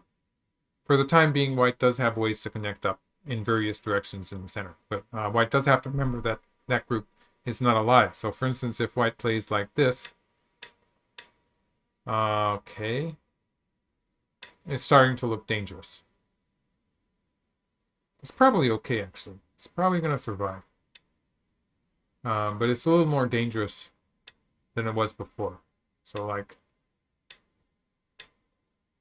this would be dead. White has to keep the connection. That's a negative thing. The fact that white has to keep the connection is going to give black all these forcing moves.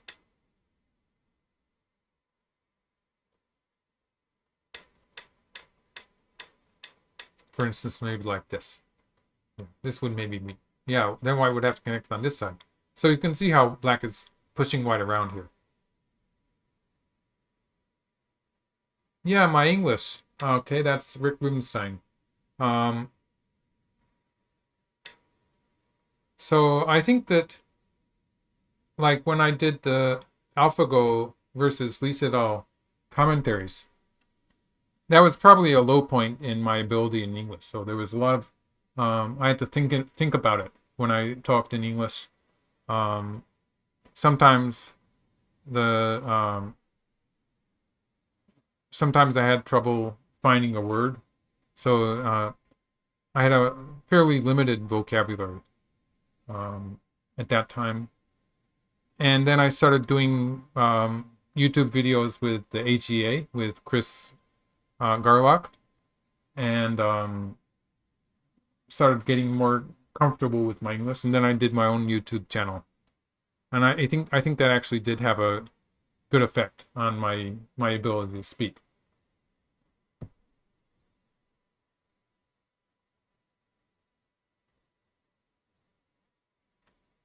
Okay, things are getting exciting. I think white is, like I said, white does have to worry about that group on the right. So that's the group on the right that is not 100% alive.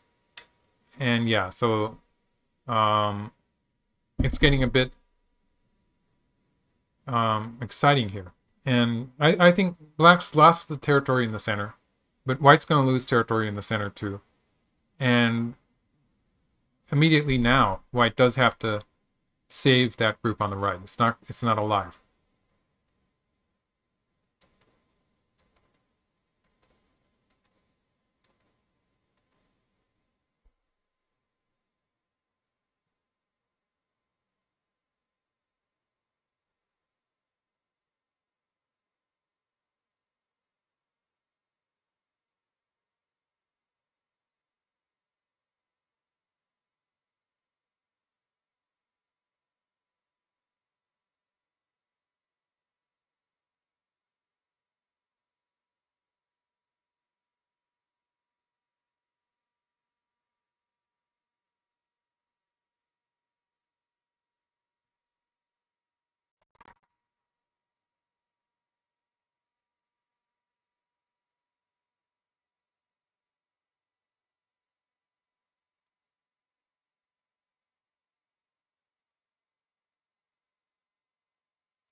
Indeed, LIAN Xiao did not perform to the degree that people expected. I'd say that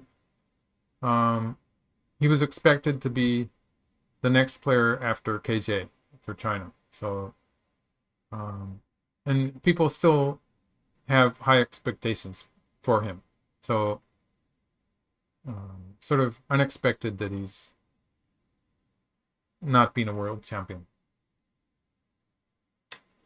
Okay, looks like the right side, maybe it's gonna die. Like that's my feeling here. So what does white get in return?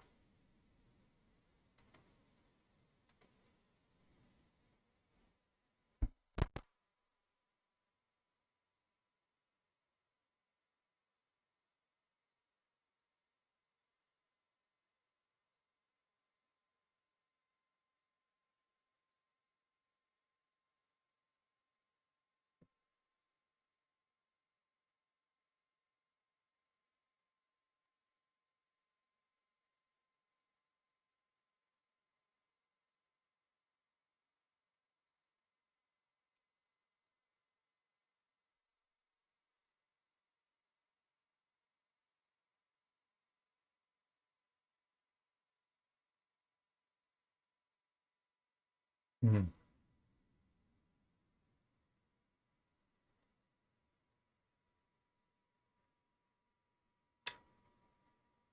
Okay, white played an attachment.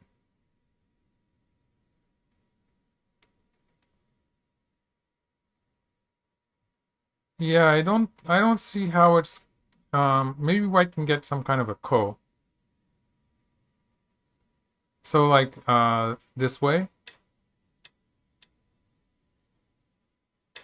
So obviously this is not working.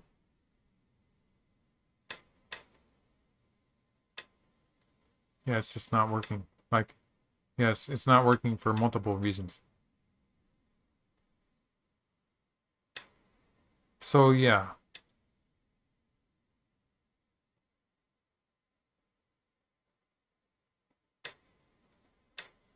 But this would connect up.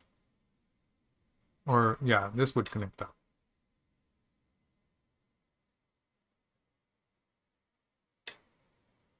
Yes, but this looks a bit painful still. Like it looks so dangerous for white. At the best, white will get a ko.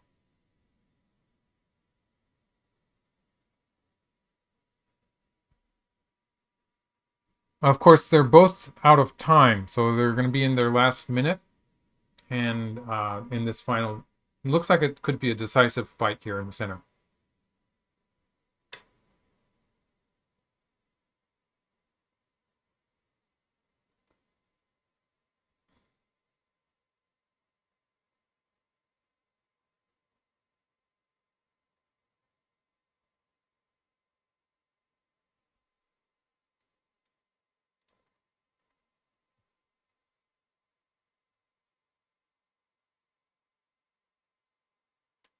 Okay, so white's trying to set up a ko there on the right. So locally, white's trying to set up a ko.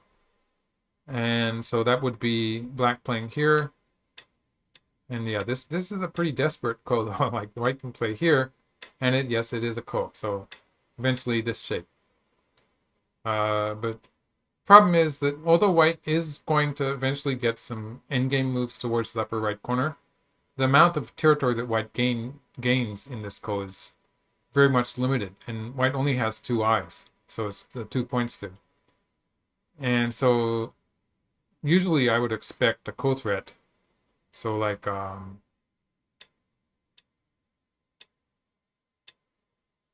most of black's ko threats are going to be big enough to give black a win most of the time. So like black has ko threats like that, black has ko threats like this. Black has ko threats in the center of the board.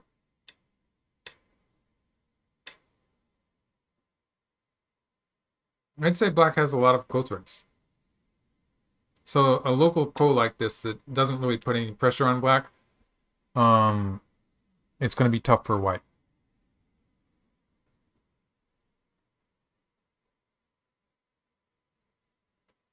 Okay, Bugcat. Yes, there were a lot of strong Chinese players for a while, actually. And yes, at the time of KJ, just about up to when he played AlphaGo, he was still a very prominent player after that also. I'd say that was a high point for China. But the Korean players, like, they're on and off. Like, you have some brilliant Korean players. Like, there was Lee Sedol, and there was Lee Chang-ho before him. So Cho Kun-young was also a strong player.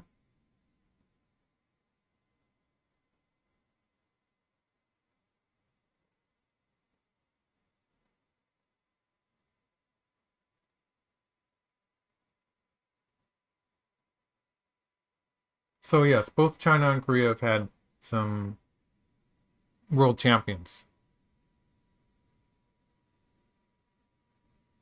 I'd say both KJ and Lee Sedol lasted about 20 years.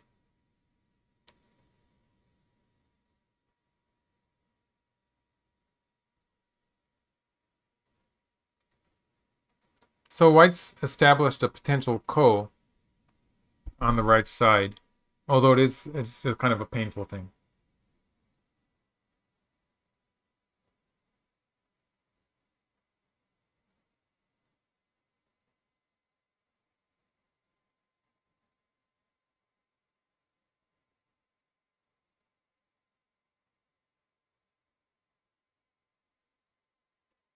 Okay, so here black has a choice of capturing the one stone or connecting on the right.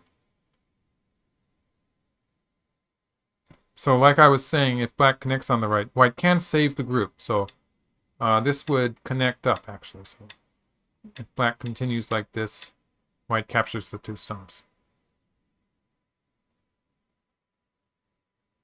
However, when black plays here, this would cut white off again. So white would have to play on this side, and black gets to save this group. So this side would be saved, and black has taken away white's territory in the center. So this is conceivable. This would be, I'd say it's probably not bad for black. Black has gained a lot in the lower right part of the center. Okay, so instead black took the ko, and white plays here. There are some issues with this if black connects. So if black connects here, then that gives white the peep here, or what? Let's say maybe white plays from here. Yeah, I don't really like the clumpy shape here. So black probably doesn't. Yeah, black probably doesn't want to connect that ko. It's just such an easy ko for black to fight after all.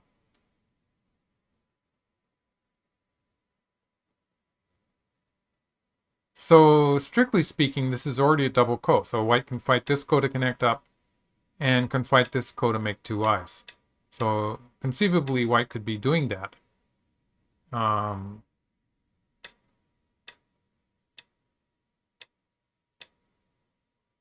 But this kind of living shape it's just so painful. So like in this variation I've made, when black is strong in the center like this, black can probably even clip off these stones. It's just really bad for white.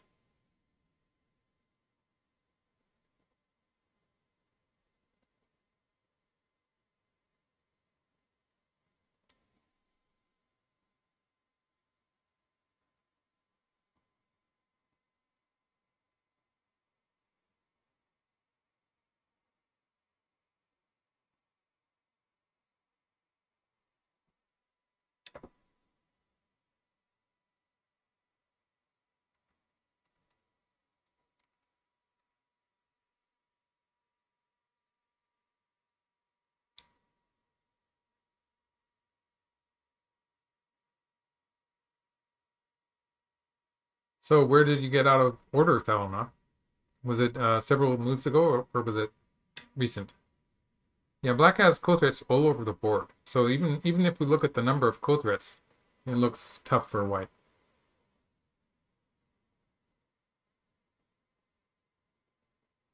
This is not going to kill the white group, but it's going to be very effective. So like it's going to be so big as far as territory is concerned if something like this happens. white can live like this. But, you know, while white lives, white is losing so much in the lower left corner as well as the lower side. And what white got out of it was connecting a dame point in the center of the board at 1. So this ko, it's already very painful ko for white to be playing.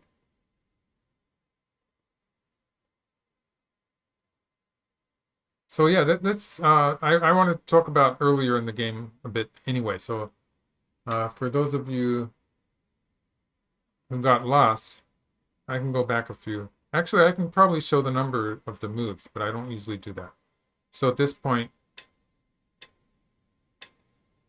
so they're playing sort of kiai, like fighting spirit type of stuff here, but it's more dangerous for white because that group on the right is going to die, or maybe it's going to die, and just the possibility or the threat there is making this whole fight very difficult for white. And the only area where white has gained is that left part of the center.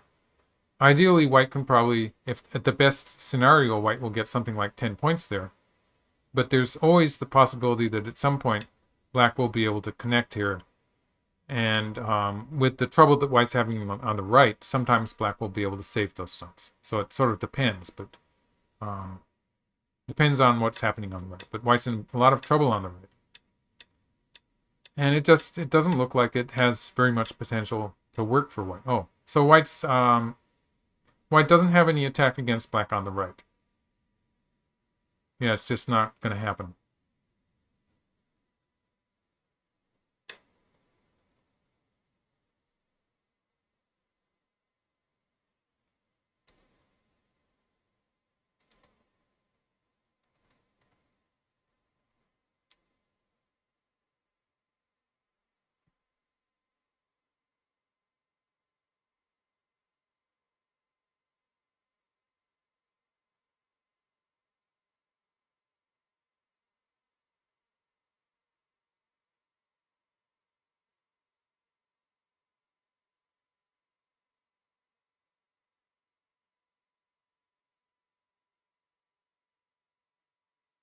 H17. Haha. H17 was a long time ago.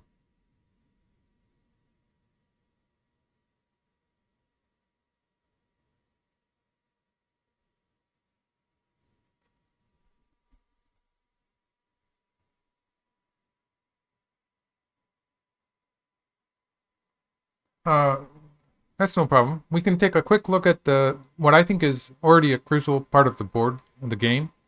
Okay, black took back the ko. So yeah, this is it looks painful for white. And we can quickly come back to it if anything seems to be happening. Let's just take a quick look at the game. Let's go through the game for latecomers. It's a good idea. So black has played this diagonal opening with 3-4 points. So already there's a tendency for black to have more territory in this opening. And so this is fast-paced. And black played away. So this is unusual. So normally black would be playing this move. And that actually this is a pretty common Joseph. And then black would probably be continuing maybe on the right side. Something like this would be pretty common, although I'm not so sure about the final move at 7. Playing away was unusual. But like I was pointing out in the commentary, then if we compare it to a position like this, there's a tewari technique where you look at a similar position. It's very similar to this kind of sequence. So 4 and 5 are both fairly reasonable moves, although I would expect white to be playing a pincer. So black should be happy with this result. The game sequence is very similar to them. So the same number of stones used to get the same kind of shape. And I did a more complete tewari analysis when it was happening. So you can look at that in the video if you look at it later. And so white managed to capture in a ladder, but black had this ladder breaking move. So in this trade, where black gets to go down on the second line at L2, now that whole corner is black's territory. This is the point where black is taking a lead in territory. And I think I already like it for black, but it's very subtle. It's difficult to judge because white has a huge center. And so white plays here. And from here on, white is sort of sliding into the black corner territory. And white did lose a lot of the potential towards the center. So throughout this game, I have the feeling that it's looking good for black. But it's probably a very close game. So it sort of continued from there. So let's just follow the order of moves. The game has not progressed very much while I was doing this, so it'll be relatively easy to catch up.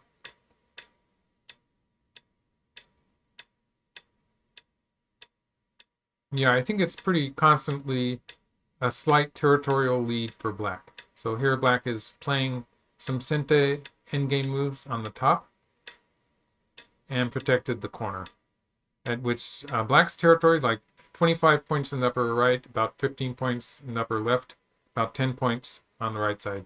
Black has 3 solid territories that add up to about 50 points. White has 15 points on the top. I guess white has something close to 20 to 30 points on the bottom side, 2 territories on the bottom side. So, so that's about komi. A komi difference, only black has some extra territory in the lower part of the center. So it's just a few points there where black has a slight advantage in territory. And it was here where white started to mix things up. So this was probably a pretty dangerous way for white to play. Maybe he thought he was losing anyway. But yeah, I would feel very pained by the way this is turning out for white. It's just very dangerous. And I don't see very much of a threat for black against black. Okay. So let's so this is about where I was. And white played here. And white's continuing. Oh wow. So instead of connecting there, okay, black's sort of challenging white to a ko. That ko is a dangerous ko for white also. Okay. And they're going to do this trade. So this was completely unexpected. So it's going to be a trade where black is going to finish off those white stones on the top.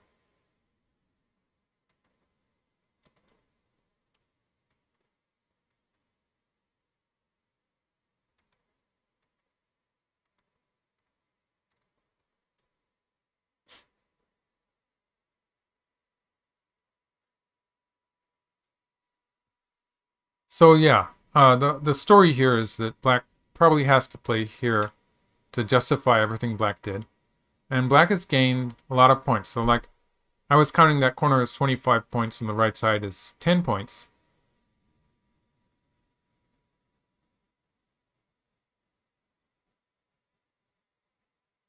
So black's gained something like 15 points there.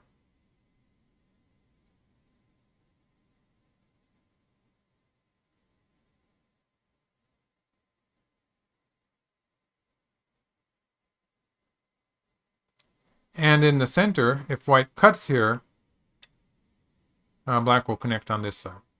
And apart from the 2 stones, which are probably not all that important, everything is connected. So yeah, black could continue with something like, there's going to be some trouble for white on this side too. Or if white cuts on this side.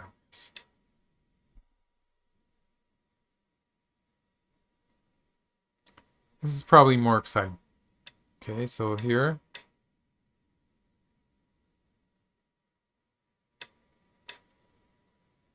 In this variation, black has to be a bit more clever. So maybe something like this. Probably going to survive. This is the kind of fight that IYAMA gets into sometimes. Alright, so this is along the same lines. This is also cutting off black. So for instance, if black plays here, then white can cut off here or cut off here. So white's everything depends on white's attack in the center now.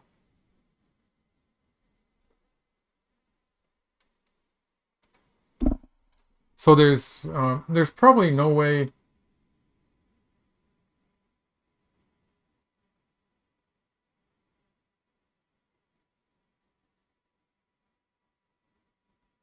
There's probably no way that white can win by territory in a relatively peaceful endgame. So white has to. I'd say white has to capture something. White has to kill the black brute, maybe.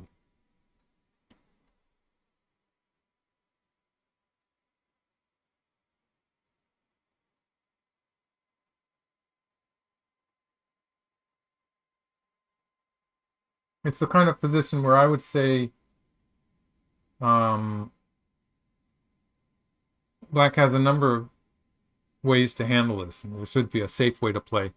But that said, IYAMA almost always finds an exciting way to finish the game. I'm sort of in shadow here, aren't I? Let's see if I can move the light.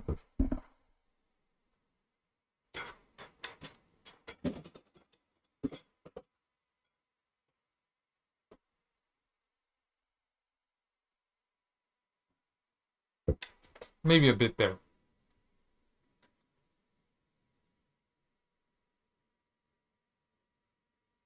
That didn't seem to do much good. Okay. Okay. Did I miss something? So black played here. White played away. And black played here. So black has already captured the 3 white stones. Looks like a living shape. And now white has to capture black on the left side of the board.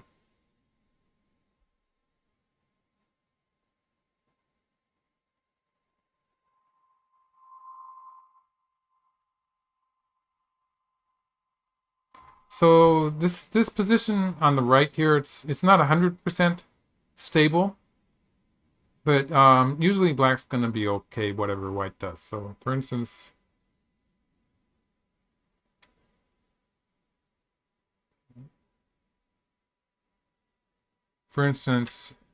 if white plays here,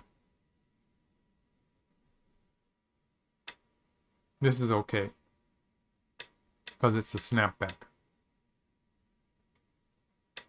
Or this way white can't escape. If white plays here, and then here, now it's going to escape. Because if black plays here, it's a snapback for black. But even if black plays here, it's probably going to be okay. This variation is probably okay for black.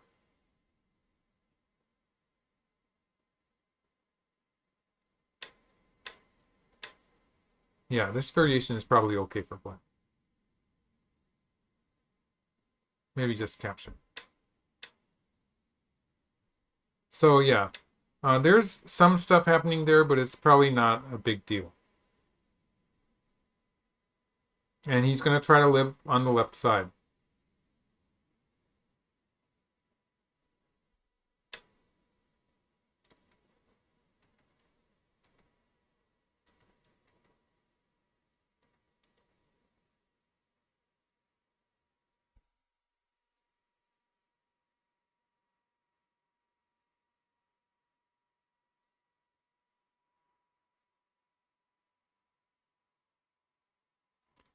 Okay, so I'm expecting black to push on the 3rd line. And so a position like this, it's going to be pretty difficult for white to kill this group. So for instance,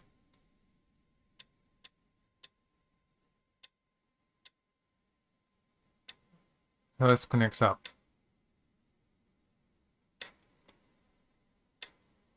This is even better. Yeah, so this is, so yeah. And this would be alive. So it's just not working. So if white plays here,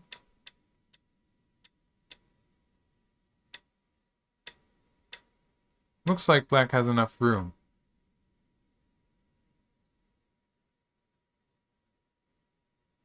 That 4 was supposed to be a capture.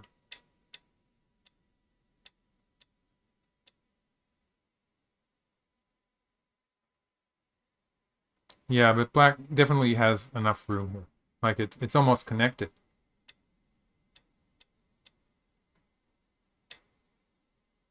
However, black doesn't. Black's going to have enough room. So, for instance, something like this, it's alive.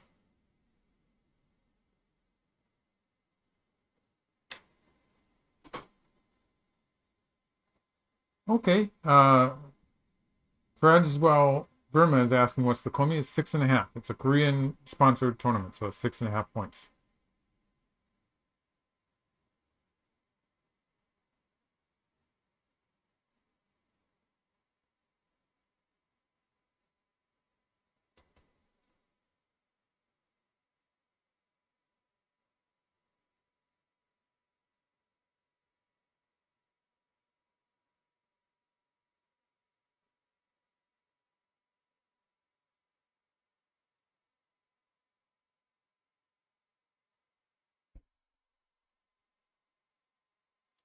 Oh, 15. Let's get back to the game position, actually. Stop this. Okay, so white played away there.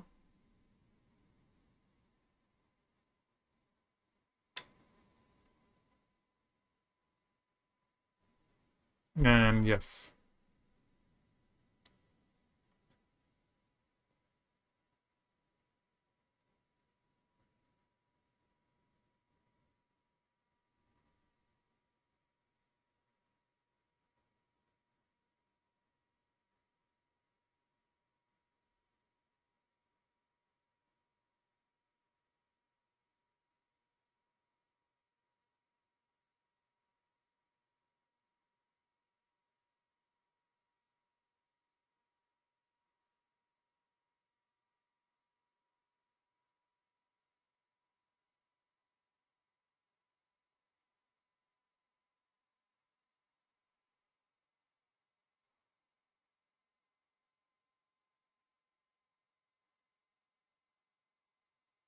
Hmm.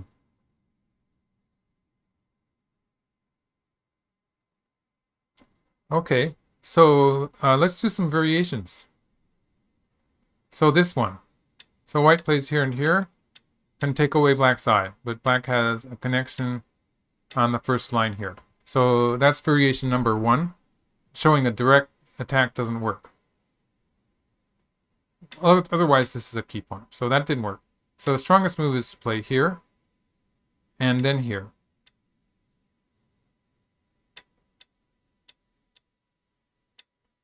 And in this variation, it looks like it's going to be pretty tough for white to take away that eye. So like if white does stuff like this, white can make it a dead shape, but I bet that everything is going to fall apart here. So it's like this. Looks like black has ways to kill white. Like black didn't even need that move at 20. So white's going to die first when white tries to kill it this way. So going after the black group immediately is suicide. And white probably has to try to find some forcing moves. Okay, so they're getting into this kind of variation.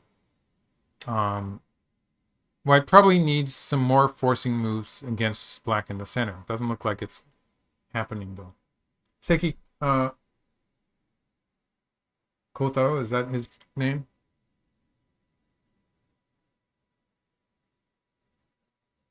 Yes, Seki is a promising player.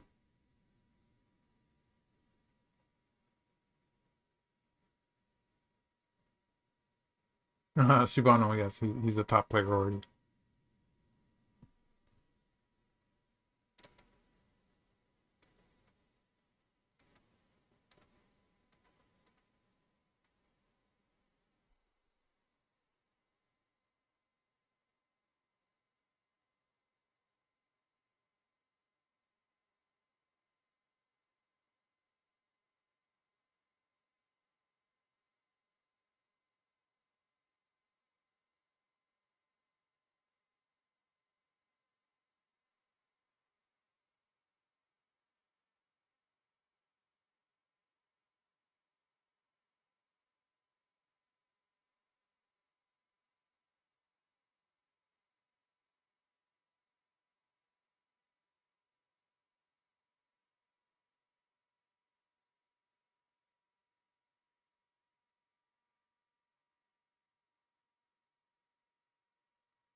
Okay.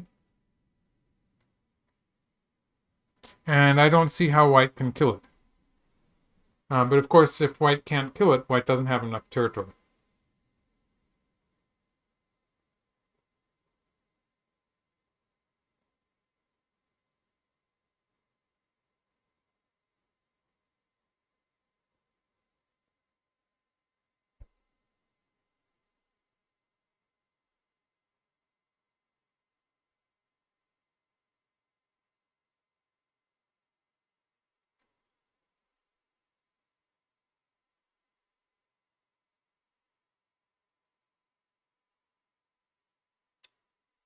Okay, yeah, so white has to try to get something extra on the right side. So just to go into that variation again, if white immediately does that, tries to kill,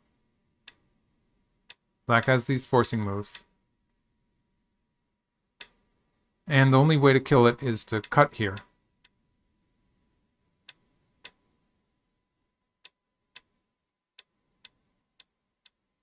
Yeah, so it's falling apart. White needs, so white would like to be able to have stones somewhere in places like 19 and 21 in order to make it possible to do this. So he's trying to start something in the center of the board and see how that turns out.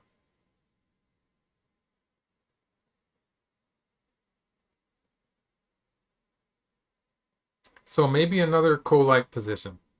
So for instance,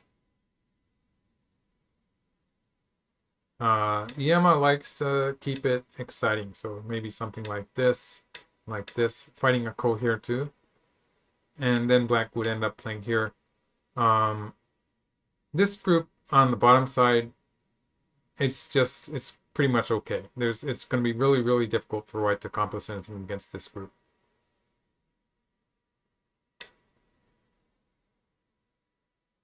So something like this, and black's probably going to live on both sides.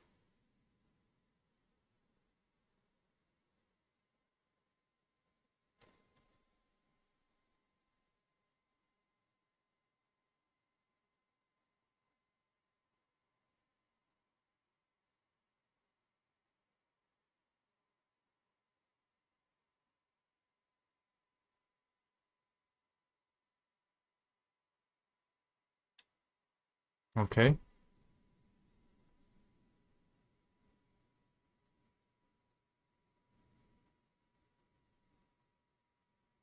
In this variation,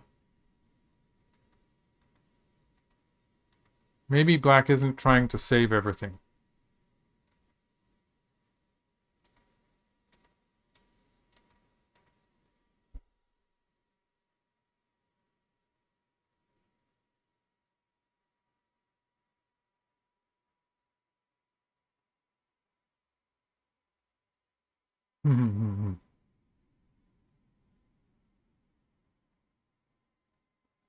So maybe it looks like maybe black is thinking of sacrificing those 4 or 5 stones on the bottom. So a relatively simple approach. Yes, so white connects. And let's see. It's becoming a bit difficult for black to save those stones on the bottom. So maybe he's going to be sacrificing them. Something like this. And white will be able to capture these stones.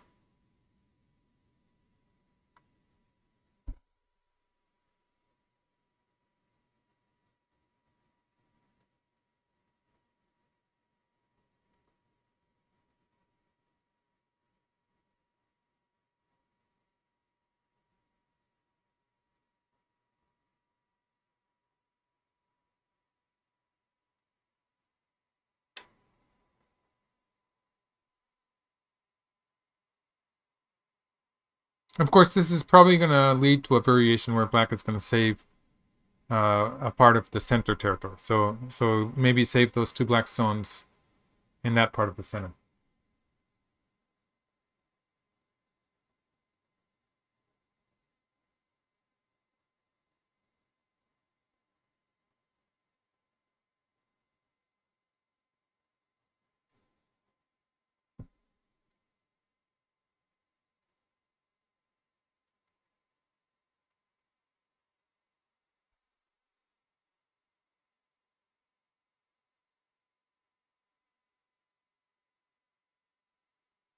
But if white takes the bottom side, maybe it's going to be a close game again.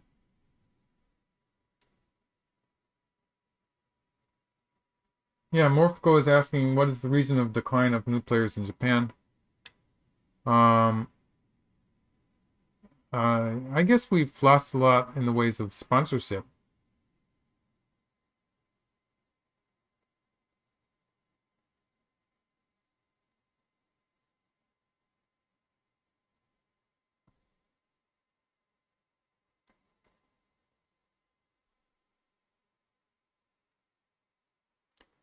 Yeah, in this variation, they're gonna finish.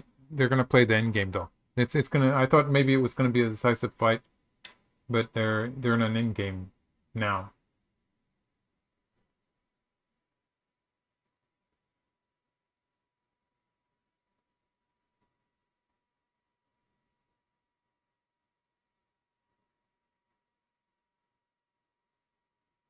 Yeah, I think white is okay in this variation. White does have to answer this move.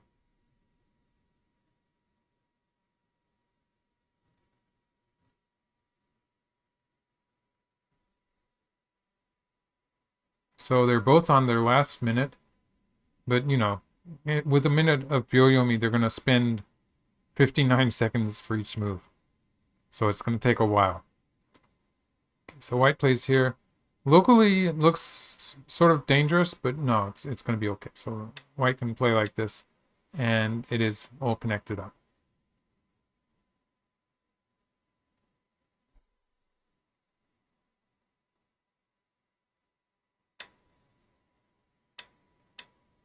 Okay, so that's settled the bottom side.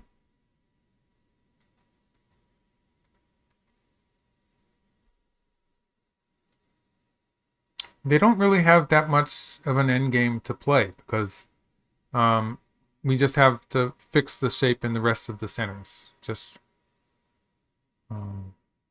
relatively small area that's undefined, and then the rest of the board is pretty much finished.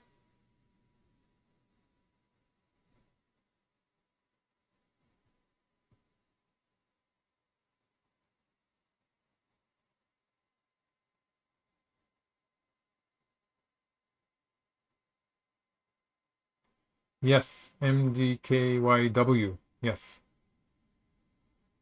So I was asking about whether or not IYAMA was the final Japanese player. That's true. He is the final Japanese player.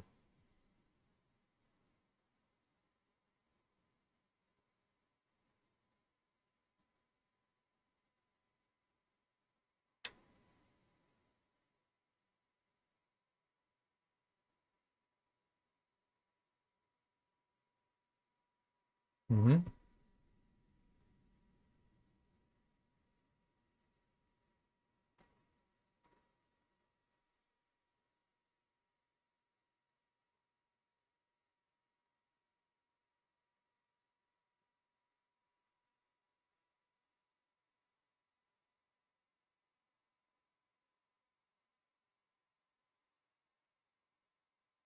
So there's a kind of a double threat here, and that the main threat is that okay.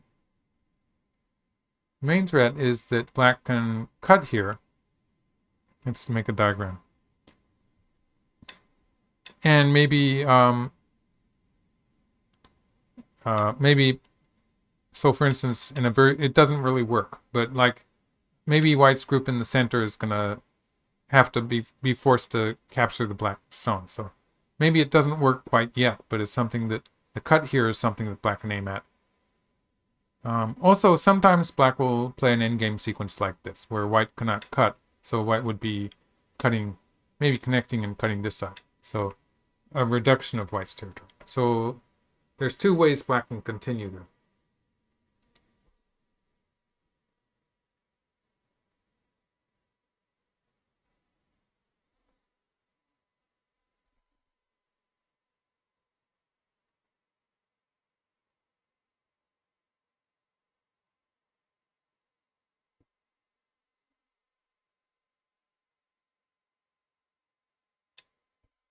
Okay.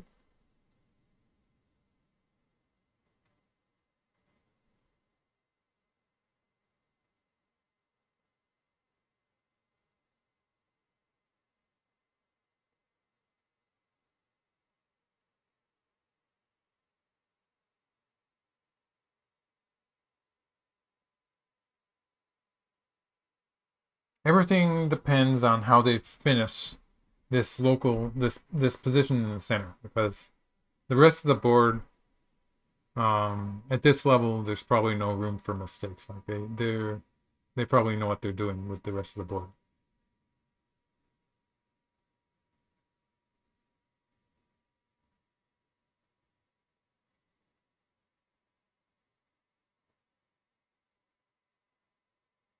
Mm-hmm.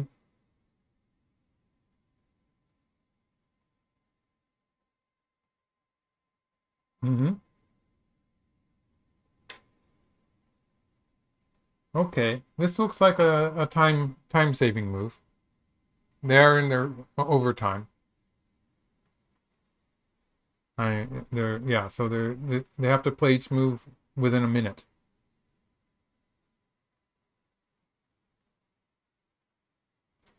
But it's okay when White would be playing this endgame sequence anyway.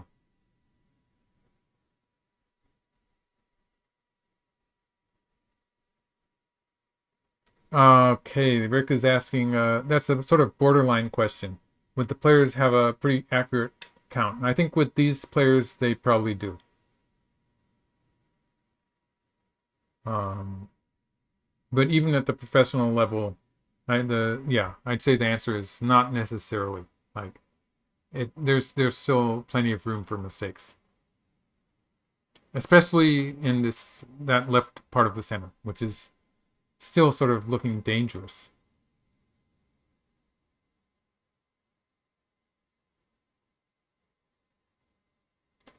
Jacob Durstberger, thank you very much for your support for my channel. Thank you.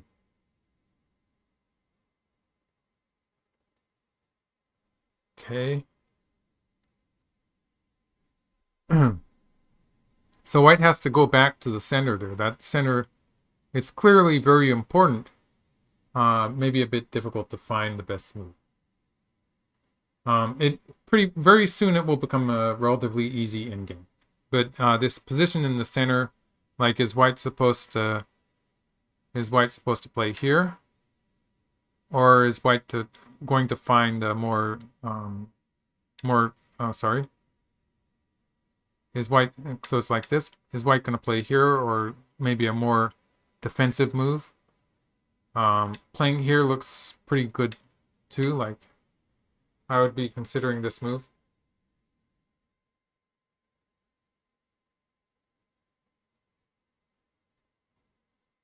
It's really hard to calculate this local situation here.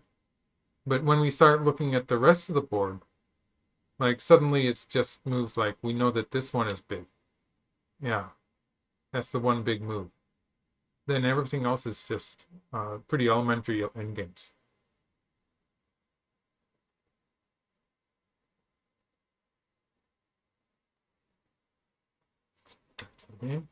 Okay, so White played two moves there. He's running out of easy to play forcing moves. He's trying to get some time to read out the center of the board.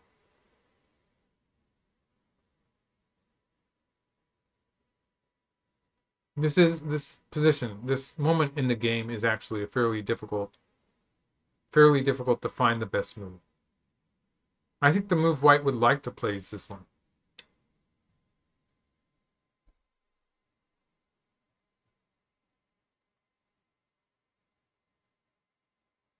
It's just sort of scary, so yeah.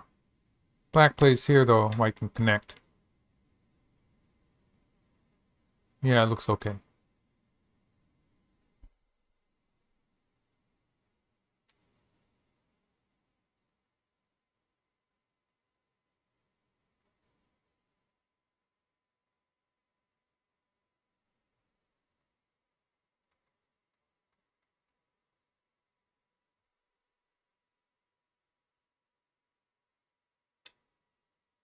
Okay. Yeah, so that was a big move. That was a big move. Biggest side move. But question is what's going to happen in the center of the board? Is White going to be okay there?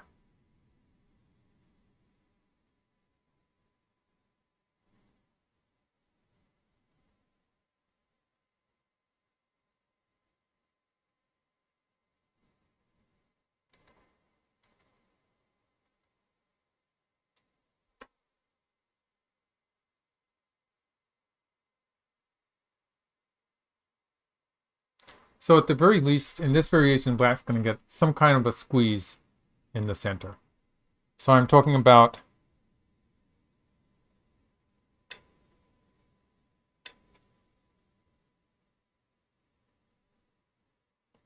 yeah, this doesn't really do much good though. Like this would be captured immediately anyway. So maybe just here. And so white's going to be putting some stones in here though. So like it's not only this one, and eventually, like in the future, eventually white's going to be playing there also. And also there's the squeeze here. So white's center is reducing a lot. Yeah, so it does look like I have a feeling that black is slightly ahead after all.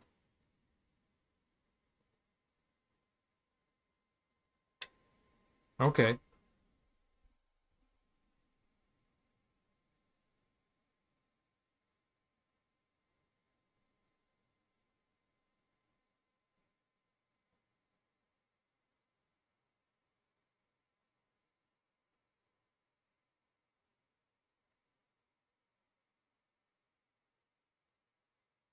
No, this exchange actually is functioning as a way to reduce the white territory because white probably needs to fill a liberty like this. It means black gets the squeeze.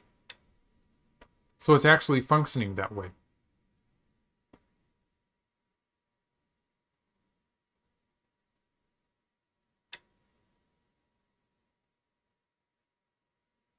And when black continues with this, white puts a stone in here eventually, and after all the liberties are filled, unless white makes an eye, but usually after all the liberties are filled, it'll be an Atari, so white will end up putting a stone in there also.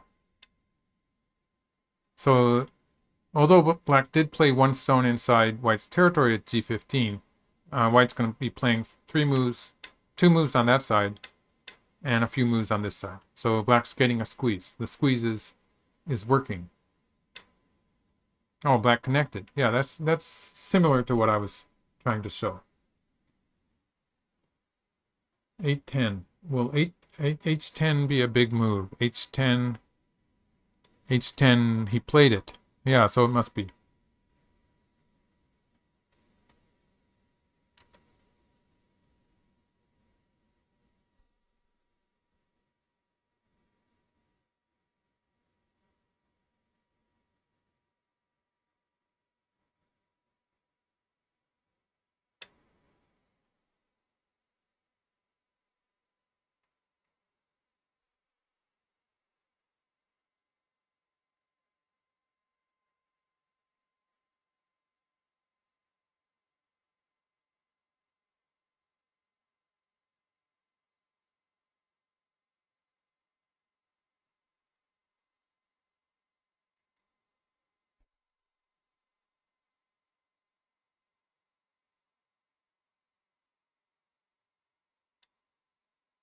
Okay.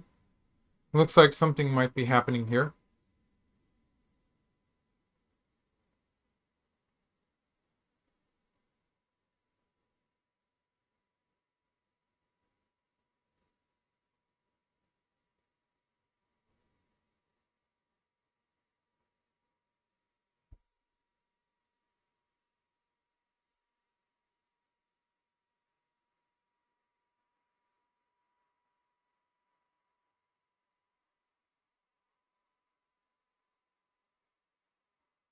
Yeah, white just played L9.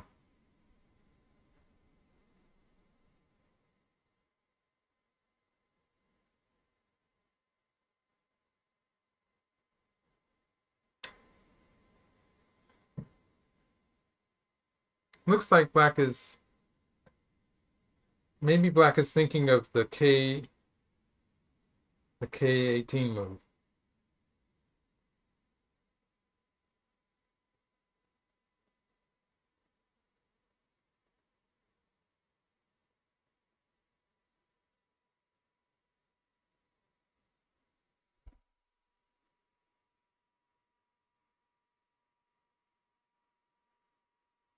Okay, I'll be back after getting a refill of tea. I'll just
Thanks, Rick.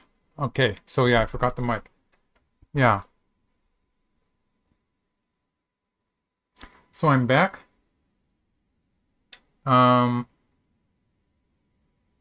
This is actually a pretty exciting endgame, though.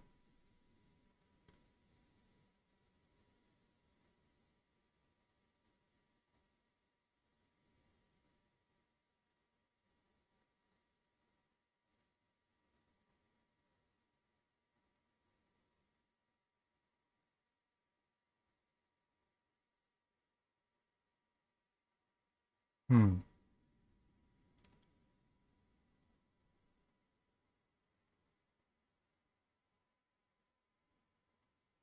Okay, looks like we could be coming into a climax. Um, just straightforward, it's not working for black.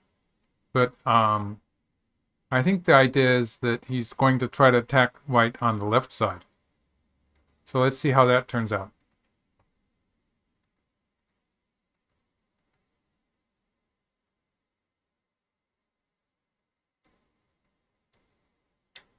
Oh, he just connected. Okay. So he's connected there. And white can save the 4 stones.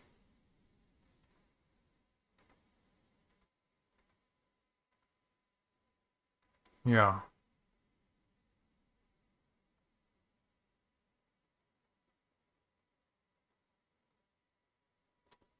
Okay. So everything's going to survive. But let's make a diagram just to see what I think is going to happen. Is that white can escape here. Something like, yeah, I might have that order wrong. Maybe in the other, let's do it right then. Yeah. So something like this. And yeah, so white has survived.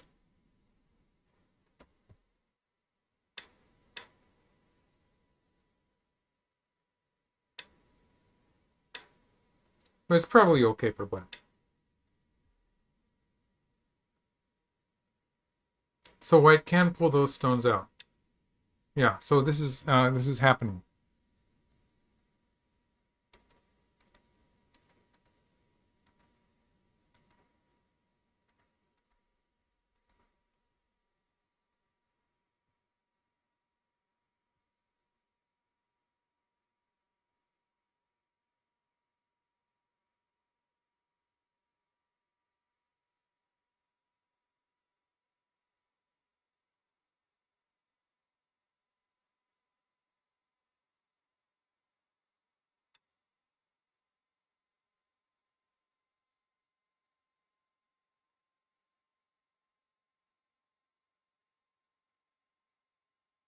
And actually, I just noticed that that move white played at Q13 here, it did have some meaning because in the case that black does something like this in an attempt to cut white off, white did need those stones to establish a connection. So they weren't just time-saving moves, they had some meaning.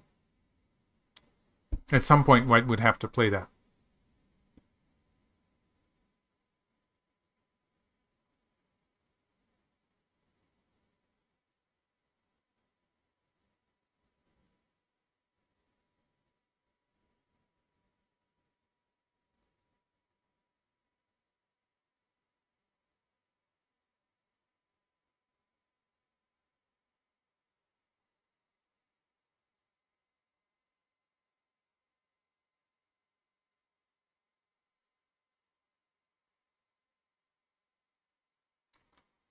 Okay, H14.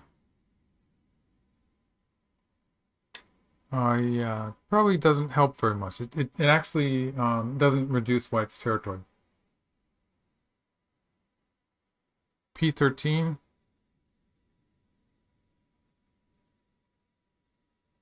Yes, white can connect.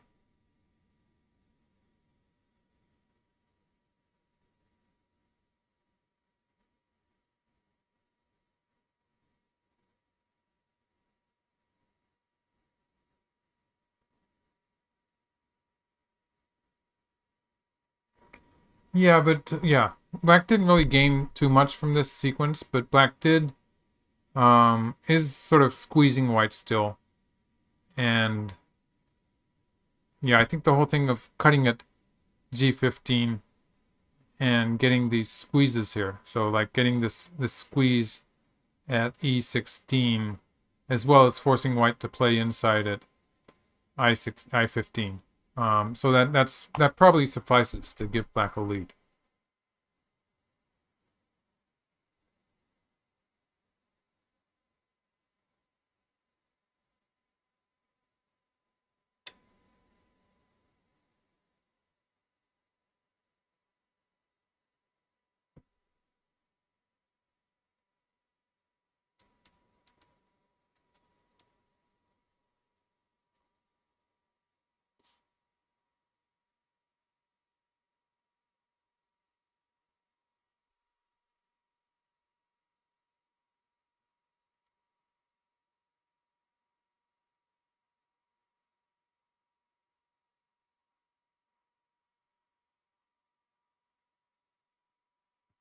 No, playing it, I think it's H15 that you're talking about. No. I15. That would not have been forcing, though.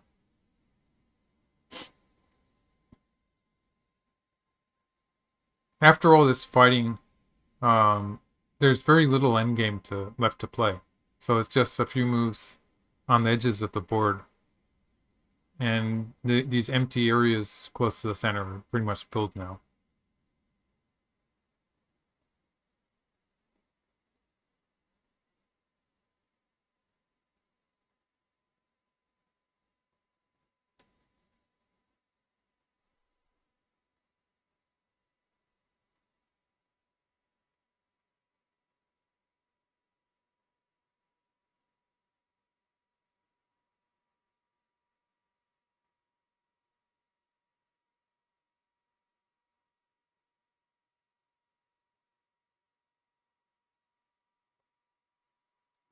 Yes, well, IYAMA did well in this tournament last year also. So maybe he's going to give us a few wins in a row.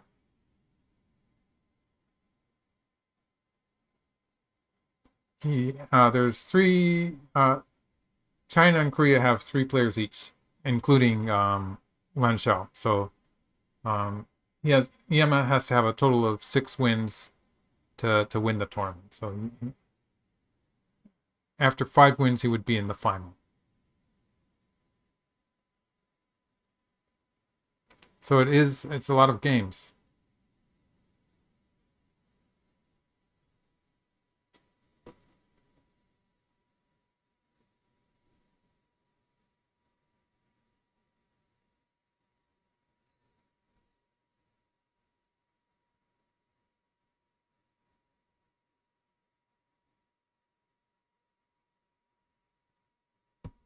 Yeah, I'd say the bottom line of this whole sequence here is that all that space in the center of the board that was looking like it was going to be white's territory, maybe, it's all disappeared. So the comparison would be like just going back to somewhere around this point where white seems to have some space in the center of the board. In the whole process of losing these stones on the bottom, and so white captured these stones on the bottom, but black did get to squeeze in various ways. So has taken away a lot of the potential center territory from white. Yeah. So yeah, something like this. Probably continue like this to finish the squeeze. And white doesn't really want to connect here. So white's probably going to maybe play a ko. It's already pretty much alive, even if white, just plays it. Oh, black pulled back.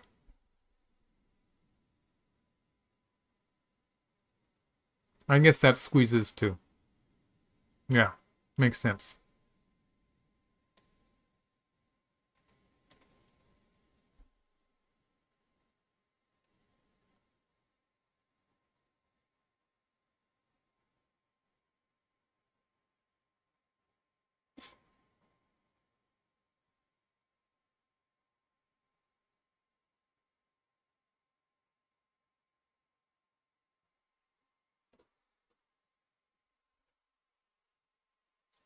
All right, the game is close to finishing, and it does look like black is winning.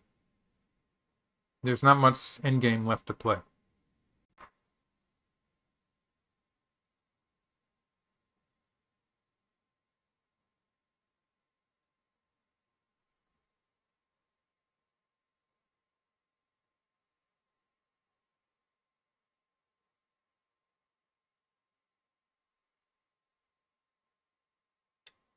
Okay, so yes, white is alive with that move, and black's not about to fight the ko anyway. So big moves would be, for instance, I'd say the peep in the center is big. So like this move. This is also a pretty big move. It was sente for white. White didn't play that move. And there's nothing really like moves like this. They're bigger than the usual endgame. Black doesn't have to worry about this one because black has a forcing move here. So black would be able to connect. And there's nothing really left. Like this would be a fairly big move, but I bet this one is bigger. Or this one. Yeah, so it's pretty much over.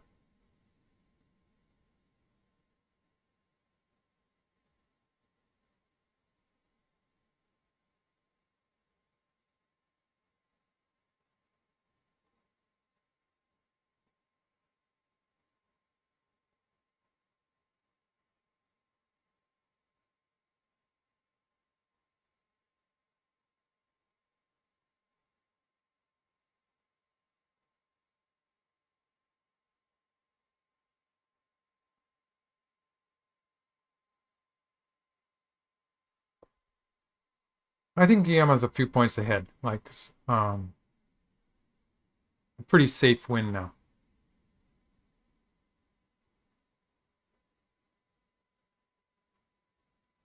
I think it's a big enough difference that it would be okay to resign.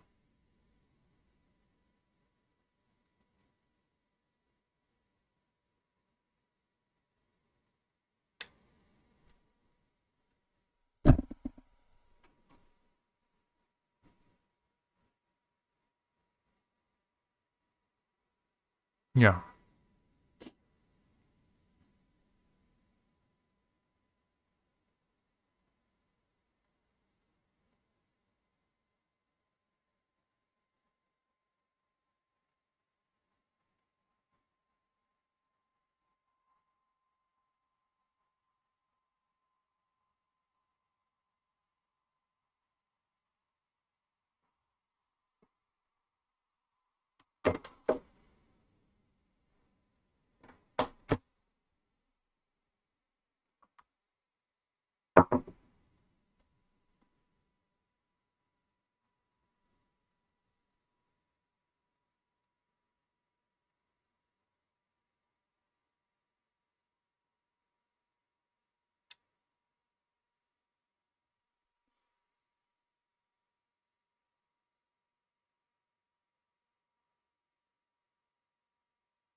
Mm-hmm.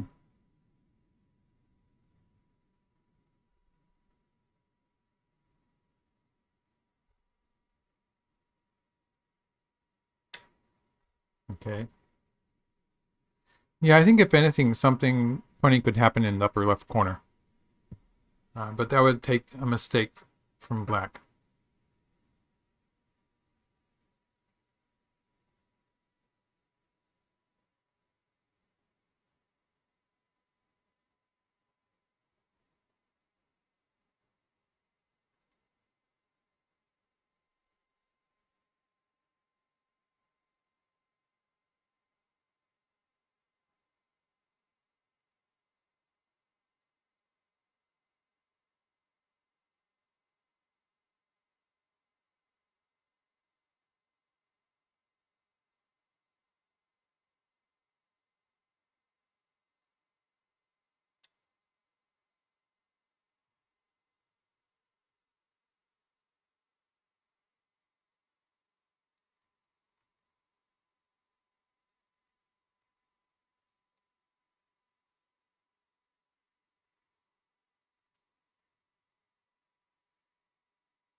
Mm-hmm. Yeah, I'd say the only potential, yeah, something in the corner there. This is a relatively easy to understand move though. Like, um, for instance, yeah. So like, if white was going to trick black into losing the game, it would start with this, and it's not working though. So like stuff like this would be relatively confusing. And like if black plays here, this is going to be a disaster. So this is how I would say white could maybe confuse things. But white needs, like if black plays here, white needs co-threats to make this work. So this would be a ko. Could be exciting. White doesn't have any co-threats to speak of though. So it's probably going to collapse. And what's more, maybe black doesn't even connect here. So like it might be better for black to keep that eye. So it's not realistically going to be working for white, but it's the kind of maybe the only way I can see this game turning around. So in the game, white just pushed through. He's playing a straightforward endgame.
Mm-mm.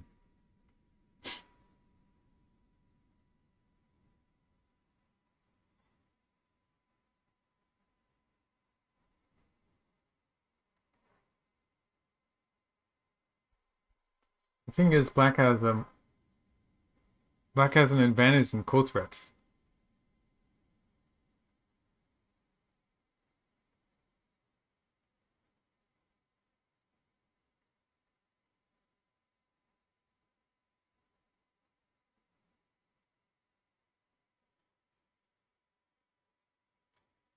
D2. D2 was a way white could have played the endgame. It's not necessarily very good though. Like it's not. It's probably better to push through and keep Sente.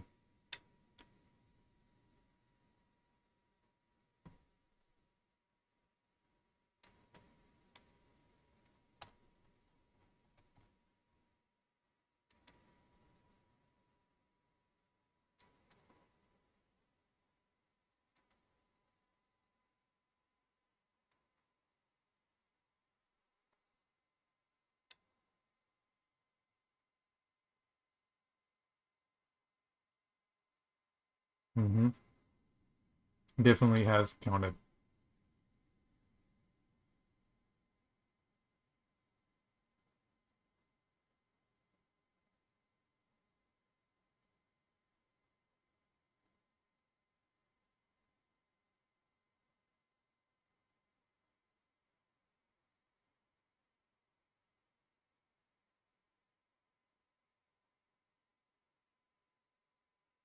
Yes, G9 is ko for the entire group. Looks like Yama is not planning on doing that. So if black cuts here, it's this ko. Black does have local ko threats. And white has to answer this one.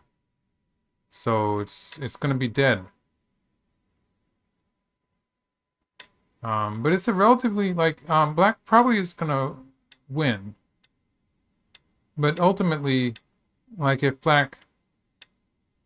white takes here, all these stones are in Atari. So black has to continue finding big ko threats. Like, this would be a big ko threat. So maybe black could win this way. But he's winning by territory anyway. So he's probably, it looks like he's not, just from this move, allowing white to fill a liberty. That makes the next move on the first line, yeah, this one, S16, S15. It makes it such a big move that just looking at how he played at N15, it implies that he's going to finish at S15. So it's, oh, Victor Makovichuk. Thank you very much. As many as I can manage. Thank you. Thank you for support. Yeah, so black is just keeping it simple.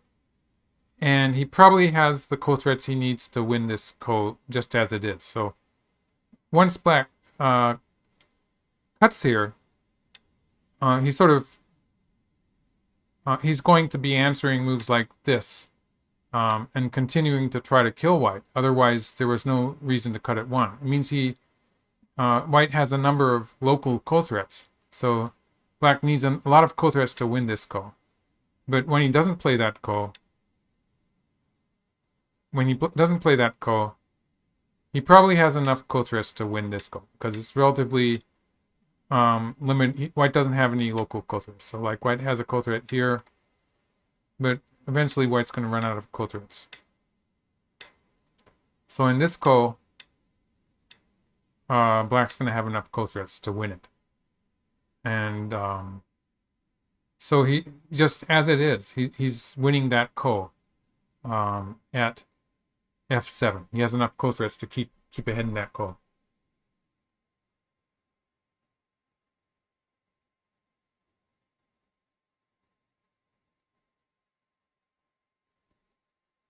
And that ko, of course, it's pretty big. It's a fairly important ko at this at this stage of the game.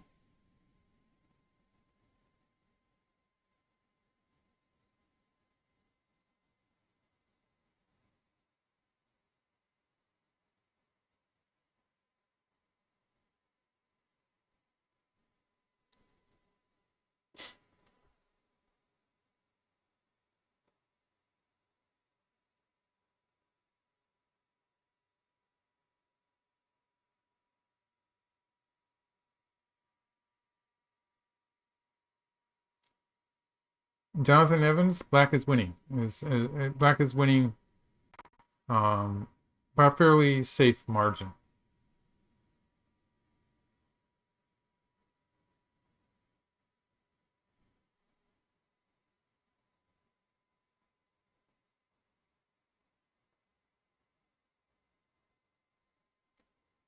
Let's see. I think there's towards the end of the year. That's Hitos asking when do I plan to stream next. Sometime in December, there should be some LG Cup games or something.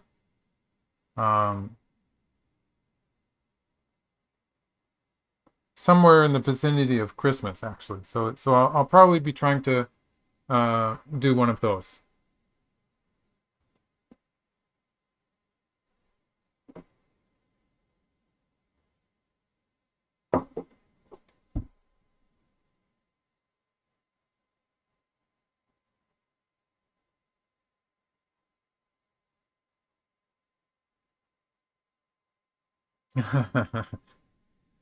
Okay, there used to be a great book by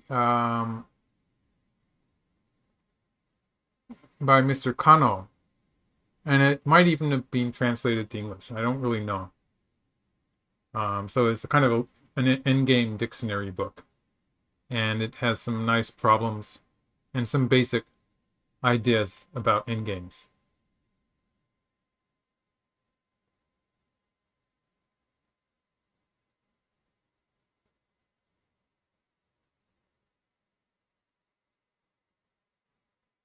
But yeah, if you're bad at counting, you should probably not count. You can still play a good game without counting. It's the counting that throws you off, actually.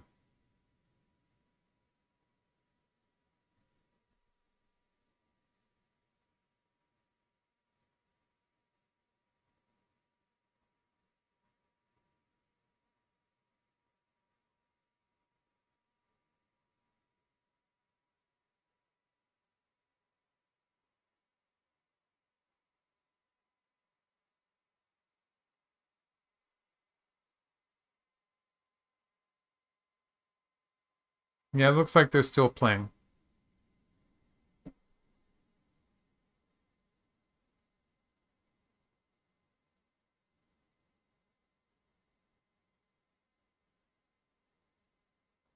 Maybe fighting the ko.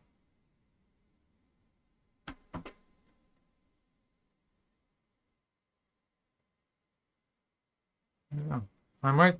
Strange. Looks like my diagram is way behind, so maybe yeah, I was behind. Okay, so here we are. After black played here, white started taking the ko. Oh, white, yeah, okay. So they're fighting the ko. Sorry, I wasn't caught up to the game. So they're fighting the ko here. And that's probably not a valid ko threat. Yeah, so now I'm caught up. All right.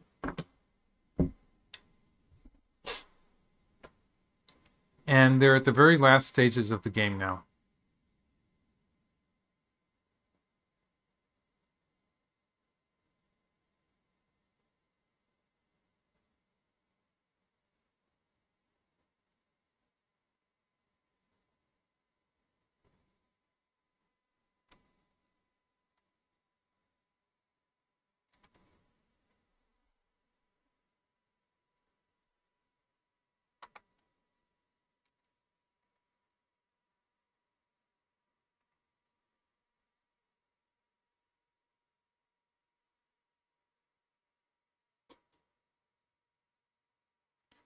Shochikun's High-Speed Counting is a book I'm not familiar with.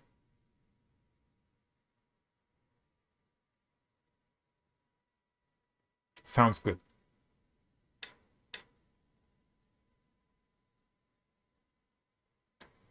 Yes, they just have some of the smallest moves. Just what we would usually call 1 or 2 point moves.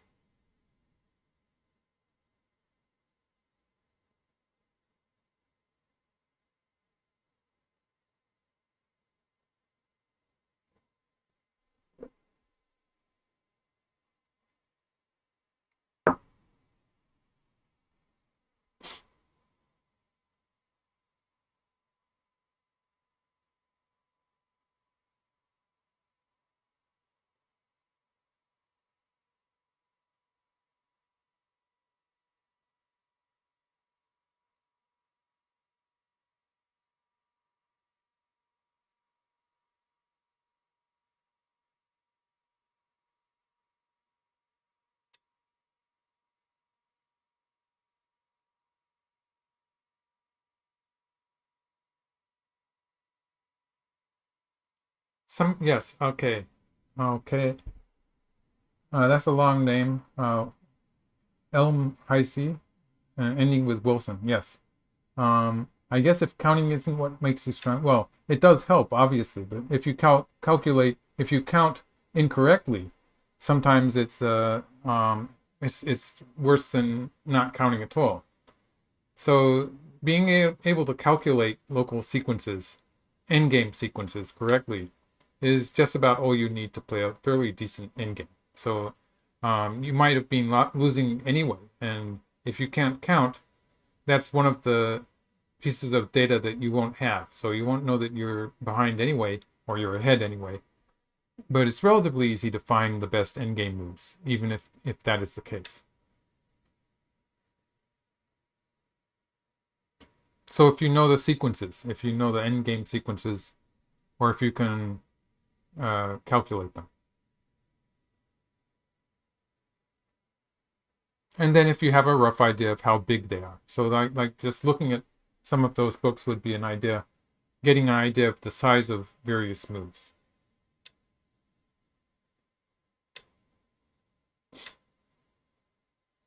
Okay, they're very close to the end of the game now. There's some moves on the left side of the board and some moves on the right side of the center.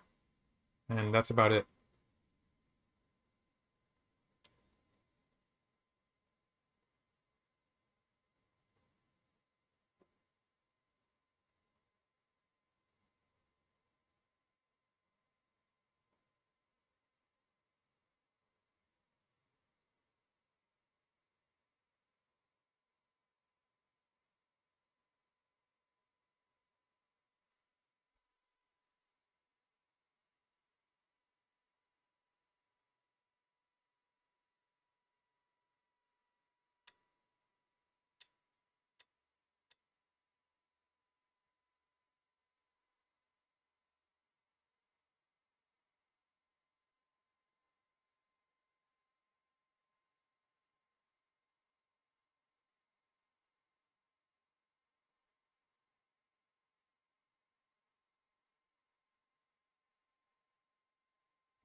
Yeah, yes, Noah Doss is asking if any upcoming games. I have a tournament game, the Kisei tournament, later this year.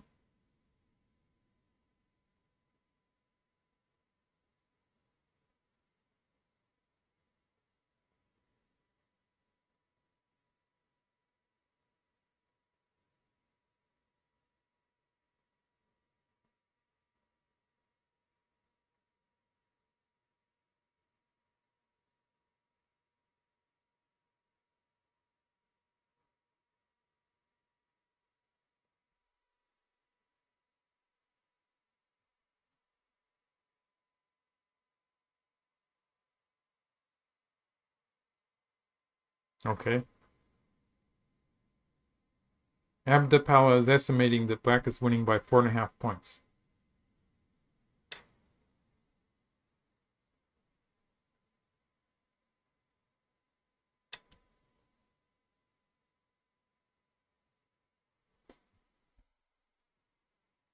Playing on TV, the TV network that sponsors Go tournaments is generally not uh, sharing that. So yeah, so I don't have videos of that. You can find some videos of NHK tournaments on YouTube. Actually, they're probably not legal or something like that. I probably shouldn't be pushing them.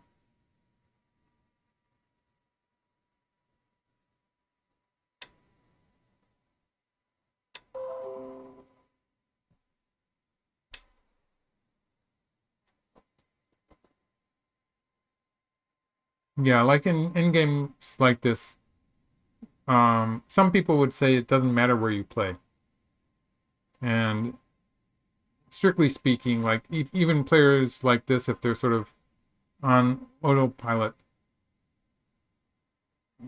you can play just any move that's the same size, and at the most you'll lose maybe 1 point. So it's possible for players even at this level to lose a point, but losing more than that, it takes a lot of effort.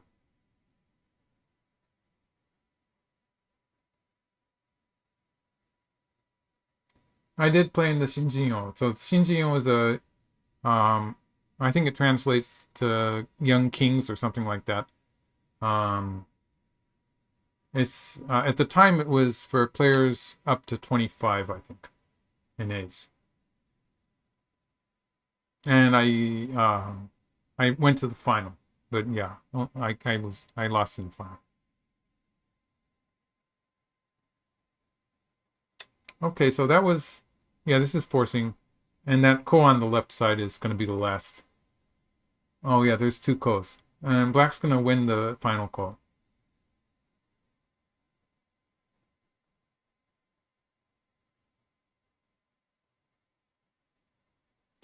Okay. Noah Doss is asking, anything you can do as fans to show that Westerners want to see NHK Cup games?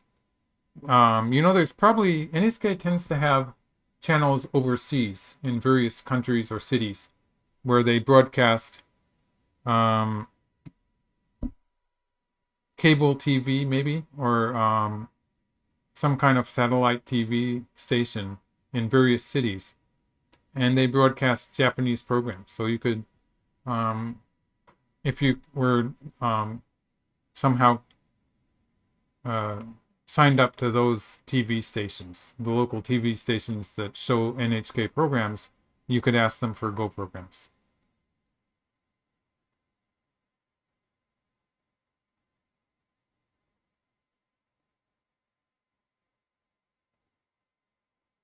Yes, NHK World. It could be something. Yeah, you have to ask for Go programs. Maybe they'll do it for you, and if enough people ask.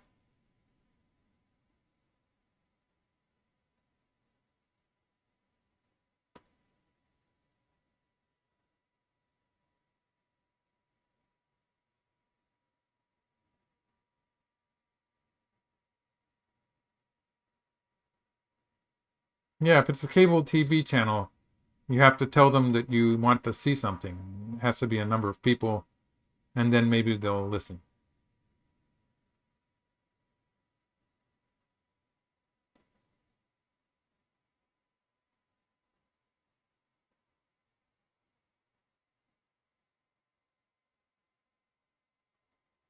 Yeah, so we're finished. Only there's these ko's,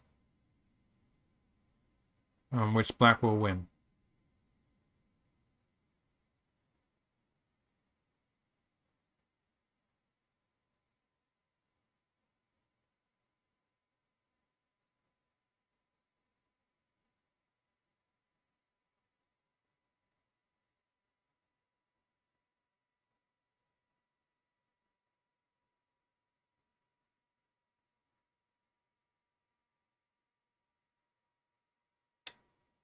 Mm-hmm.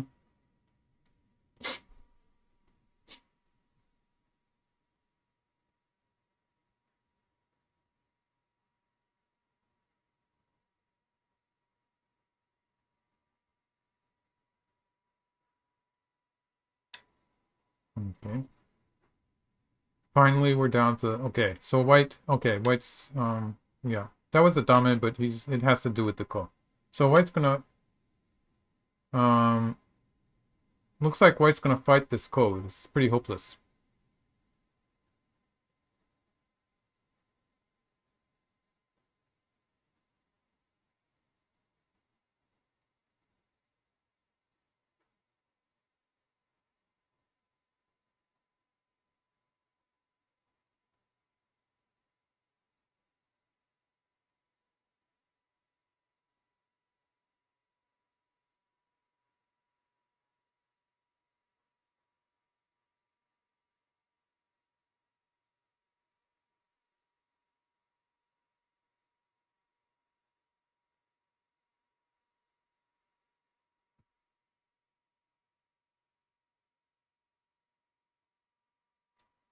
How many preliminary games does one have to win to get one of the 16 Kisei spots? Let's see, is it 16? Okay, so first of all, there's a first tournament, which is probably 5 rounds. And then you get into the Kisei tournament system changes so often that it's really hard to keep track. But right now they have a number of leagues, which are round robin. One of them is they can be Swiss system or round robin, depending on how many players. So like there's, after the first tournament, which is elimination tournament and about 5 rounds, there's a C League, which has a lot of players, but you only play 5 rounds in that. And it's a kind of a Swiss system. And so if you win 2 games, you're going to be seeded into it the next year. And you have to win a certain number of games to get up to B. Okay. It's a lot of games. So I think it's something like 15 games, maybe 15 wins.